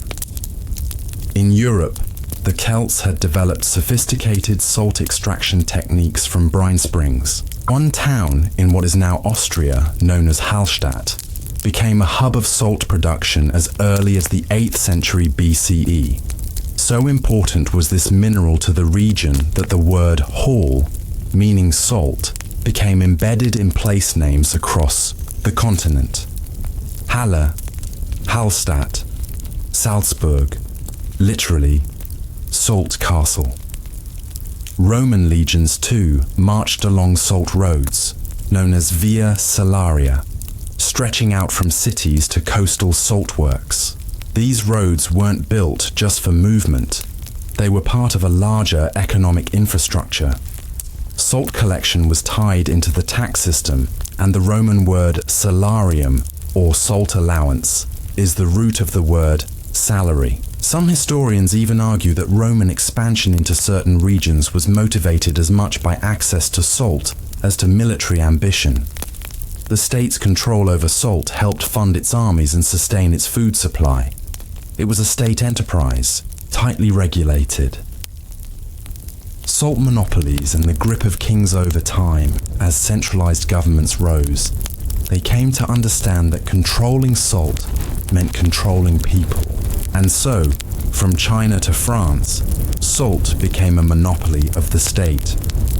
In Imperial China, salt was administered by government officials as early as the Han Dynasty. By the time of the Tang and Song dynasties, the salt tax was one of the largest sources of revenue for the empire. The Chinese system was advanced and ruthlessly efficient. Salt was produced in state-sanctioned salt works, often near coastal areas or inland brine springs. It was then sold to merchants who were granted licenses to transport and distribute it at controlled prices. These merchants paid heavy fees, and in return, they passed those costs to the people. The genius, if grimness, of the system was that it taxed necessity. While income taxes fluctuate with prosperity, salt consumption remained steady. Everyone needed it. Everyone paid. France mirrored this approach centuries later with the gabelle, a tax on salt so hated and regressive that it was one of the grievances leading to the French Revolution. Under the gabelle, not only was salt taxed heavily, but citizens were required by law to buy a set amount per year, whether they needed it or not. And they could only purchase it from designated royal salt depots. Smuggling became rampant, punishments were harsh. Entire rural families in Brittany, Normandy, and the southwest of France found themselves drawn into a quiet war against the king's salt officers. In this way, salt became not just a source of nutrition, but a symbol of oppression. Preserving the world one crystal at a time. Beyond economics and power, salt's role in survival was constant and quietly revolutionary. Before modern canning or refrigeration, salting was the only method to preserve meat, fish, and vegetables for extended storage or transport. Fish salted on the coasts of Iceland, Scotland, or Norway could feed inland cities. Hams, sausages, and pickled vegetables were made safe for winter in parts of Germany, Spain, and Eastern Europe because salt drew out moisture and inhibited bacterial growth. Even religious and ritual life adapted to the importance of salt. In Judaism, salt was used in temple offerings. In Christianity, salt symbolized purity and preservation. In ancient Japan, salt was sprinkled before sumo matches and before entering temples to purify the space. Salt wasn't just part of the body, it became part of culture, part of the worldview. Salt towns and hidden economies. Some towns owed their very existence to this unassuming mineral. In Salzburg, vast fortunes were extracted from nearby salt mines, making the ruling prince archbishops powerful and independent of outside powers. In Zipaquira, Colombia, indigenous Muisca peoples built underground shrines in salt mines long before the arrival of the Spanish. In Poland, the Wieliczka salt mine, which operated from the 13th century until the 2000s, grew into a vast underground complex, complete with chapels, statues, and chandeliers carved from rock salt. And in many parts of the world, salt remained, outside formal state control, forming parallel economies. In desert regions of Sudan or the Andes, salt extraction remained a communal or tribal affair, with seasonal pilgrimages to salt flats and time-honored trade routes passing knowledge down through generations. These were places and systems mostly invisible to the wider world, but essential to it. As the industrial age dawned, new methods of preservation and refrigeration would begin to dull salt's practical importance. But the legacy it left, roads carved across empires, tax revolts, city names, cultural rituals, remains quietly embedded in the world around us.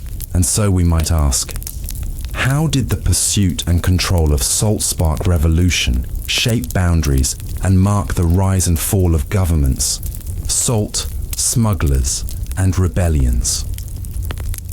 Salt had, by the early modern era, become more than just a seasoning or preservative. It had become an instrument of control, and thus, naturally, an object of resistance. Kings, emperors, and colonial rulers tried to command the flow of salt, to regulate it and tax it, to draw lines around who could touch it and who could profit. But salt, as it always had, flowed across borders, through mountain passes, under cover of night. In places where state, authority pressed down with particular force, salt smuggling emerged not just as an economic activity, but as a form of quiet rebellion carried out by ordinary people.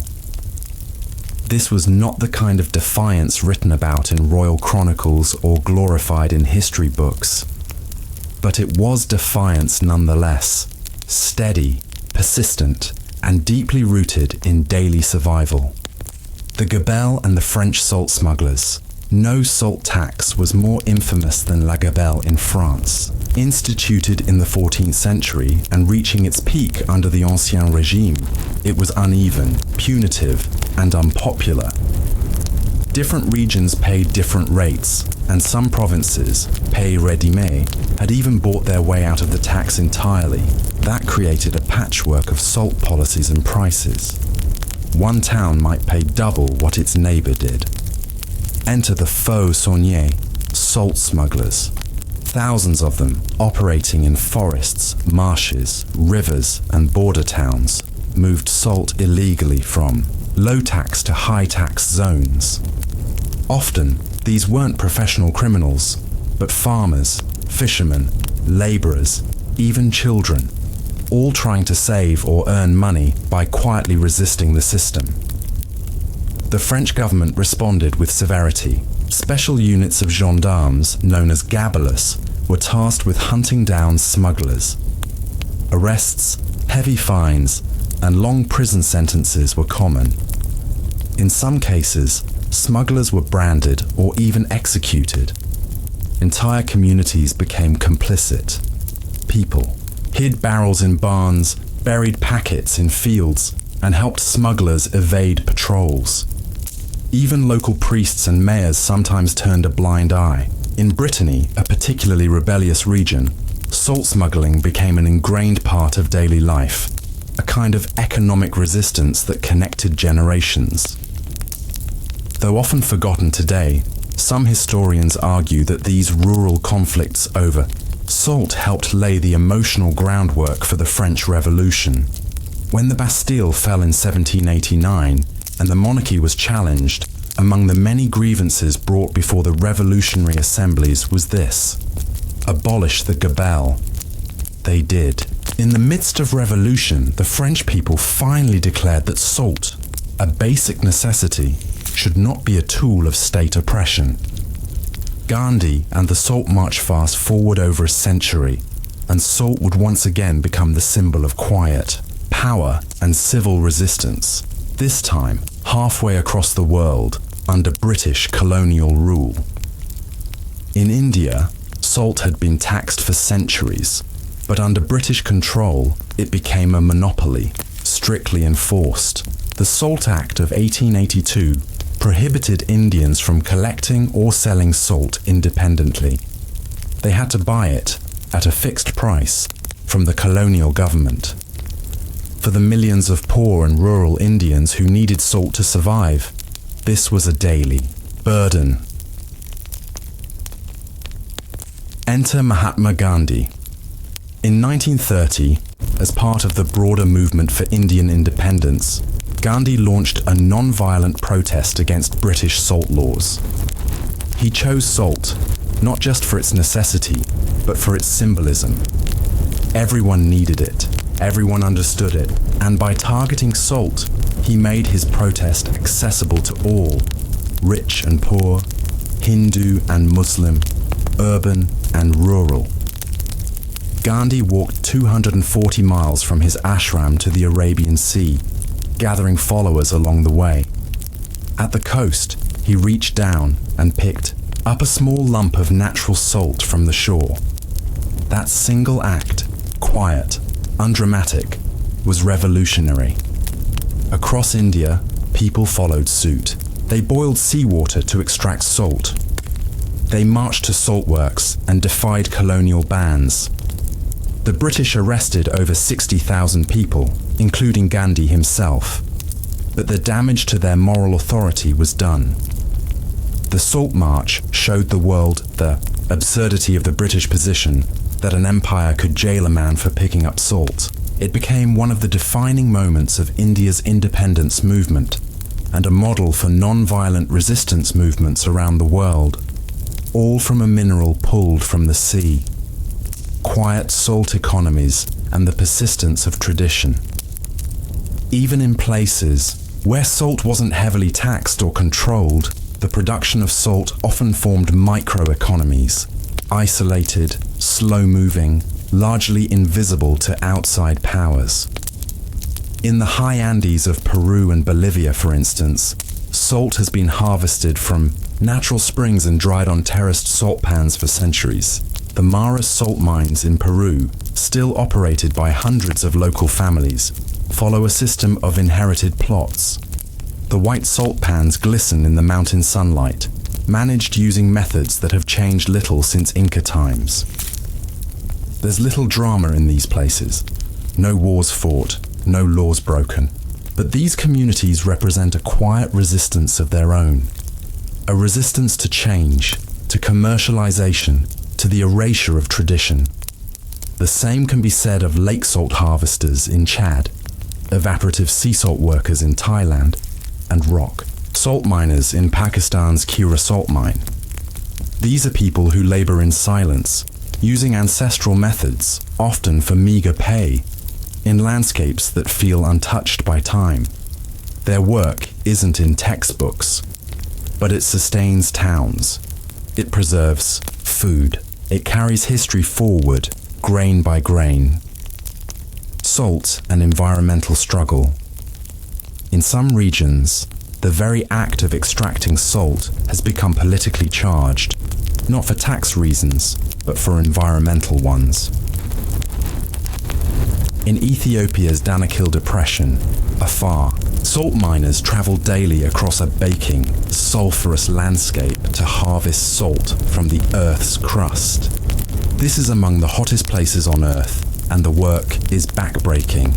Yet it continues, because the trade sustains local economies that would otherwise vanish.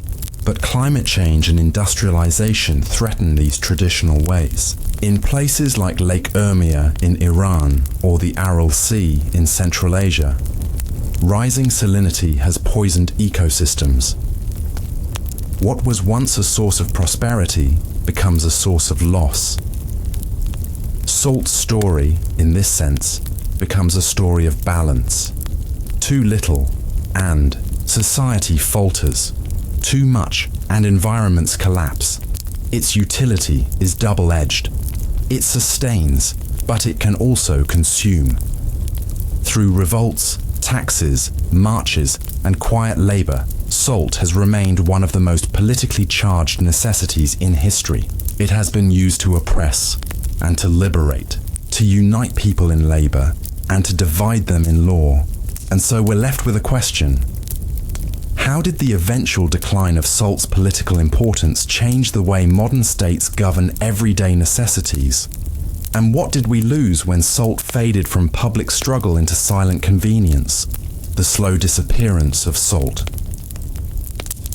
By the mid-20th century, the great age of salt politics had largely come to an end. Taxes like the French gabelle were abolished. Monopolies like those of the British Raj dissolved with colonialism. Even the symbolic power of salt as a focus of rebellion and resistance began to fade. Salt returned to the background of human life, where it had always resided when not being weaponized or taxed. But this wasn't the end of its story. It was merely a transformation. Salt became infrastructure. You can see this most clearly in the modern logistics of salt production. In the United States, China, India, Germany, and Canada, 5 of the largest salt producers in the world. Salt is mined or evaporated at massive scale. It is bagged, siloed, funneled into freight cars and long-haul trucks, and disappears into the bloodstream of industry. Only a small portion of it ends up on your table.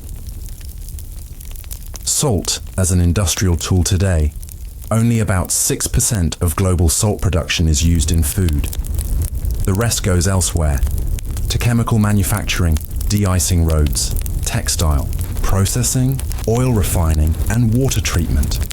If you've ever driven on a snowy road, it was likely cleared with rock salt. If you've used PVC pipes, or plastic containers, or bleach, salt was likely part of their manufacture.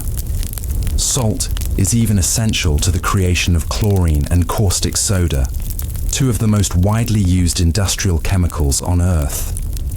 In other words, salt didn't go away, it just changed uniforms. It no longer draws uprisings or civil marches. Instead, it sustains the smooth hum of factories and keeps highways safe in winter. But in that transition, salt also became something else. Invisible. No longer harvested in small family pans, or traded in camel caravans, or fought over by empires. Salt became a quiet commodity, part of a global system of material abundance, assumed and unremarkable. Yet the same forces that buried salt in modern industry also buried something else: the memory of its power. The silent loss of local salt traditions. In many parts of the world, traditional salt practices have vanished, not from malice but from neglect. Cheaper, refined salt imported from abroad displaced local production. Governments eager to modernize discouraged old techniques. The knowledge of how to coax salt from land, sea, or rock, painstakingly handed down across generations, began to disappear. In Japan, for example, traditional salt boiling methods nearly vanished after World War II, when the government regulated salt heavily and centralized production.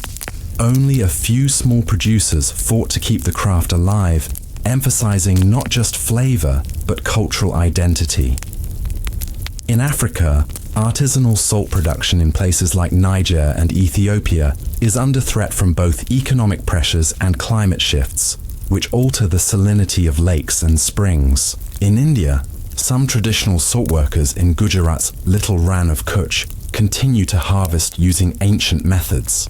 But the work is economically unsustainable without outside support. There is a quiet dignity in these methods, but also a growing sense that they belong to a world slipping away. Salt in the modern imagination. Oddly, even as salt became more ubiquitous and less noticed, it did not vanish entirely from the cultural imagination. It remains a symbol, albeit often metaphorical. We speak of people as being worth their salt. We describe someone reliable as the salt of the earth. In religious rites, salt is used for purification and protection. Some Orthodox Christians still place salt on a newborn's lips as a blessing. In Shinto, salt purifies spaces. In Islamic traditions, salt is part of hospitality. In literature, salt often stands for permanence. In Lot's Wife, it meant punishment and memory. In many cultures, to spill salt is bad luck, a superstition that harks back to Roman times when salt was too valuable to waste. And in culinary culture, salt has enjoyed a renaissance. Artisanal sea salts, smoked salts, Himalayan pink salt, and fleur de sel now grace the tables of high-end restaurants and boutique groceries. In a strange twist, what was once too common for prestige is now too pure for industrial use. But for the most part, salt has lost the aura of strategic necessity that once made kings and revolutionaries obsess over it. Salt and health, a new battle. As one arena of salt politics fades, another quietly takes its place: health. For much of the 20th century, the story of salt turned toward the human body. Medical researchers began to link high salt intake with hypertension, heart disease, and stroke. In the 1970s and 1980s, low-sodium diets became the new battlefront. Governments issued guidelines.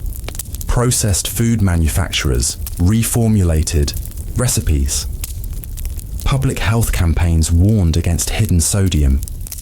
Suddenly, salt was no longer a question of survival, but of excess. A once scarce substance became a modern liability. Yet even here, the story is complex. Some research suggests salt is not equally harmful to all populations. Others note that reducing salt too much can have unintended consequences. And in parts of the world where iodine deficiency remains a problem, iodized salt is a key tool in preventing goiter and cognitive impairments. In the developed world, we fight over too much salt. In the developing world, people still die from too little iodine. Salt, once a tool of empires, now plays a role in global health diplomacy. It seems no matter what era we live in, salt remains a subtle lever of human well-being. Final reflection. A mineral that moved empires. If you walk into your kitchen tonight and turn the salt shaker upside down, You might not think of soldiers marching across desert roads, or women hauling baskets from drying flats, or smugglers slipping through moonlit woods with contraband crystals. But that's all part of the story.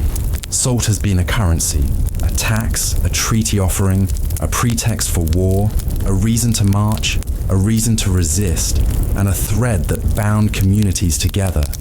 It helped shape trade routes, administrative systems, and legal codes. It financed cities. It justified conquest. Yet, it also belongs to the margins, dug from shallow pans, mined by hand, bartered in dusty markets, stored in animal hides, moved in sacks tied with rope. It is as much the laborer's story as the emperor's.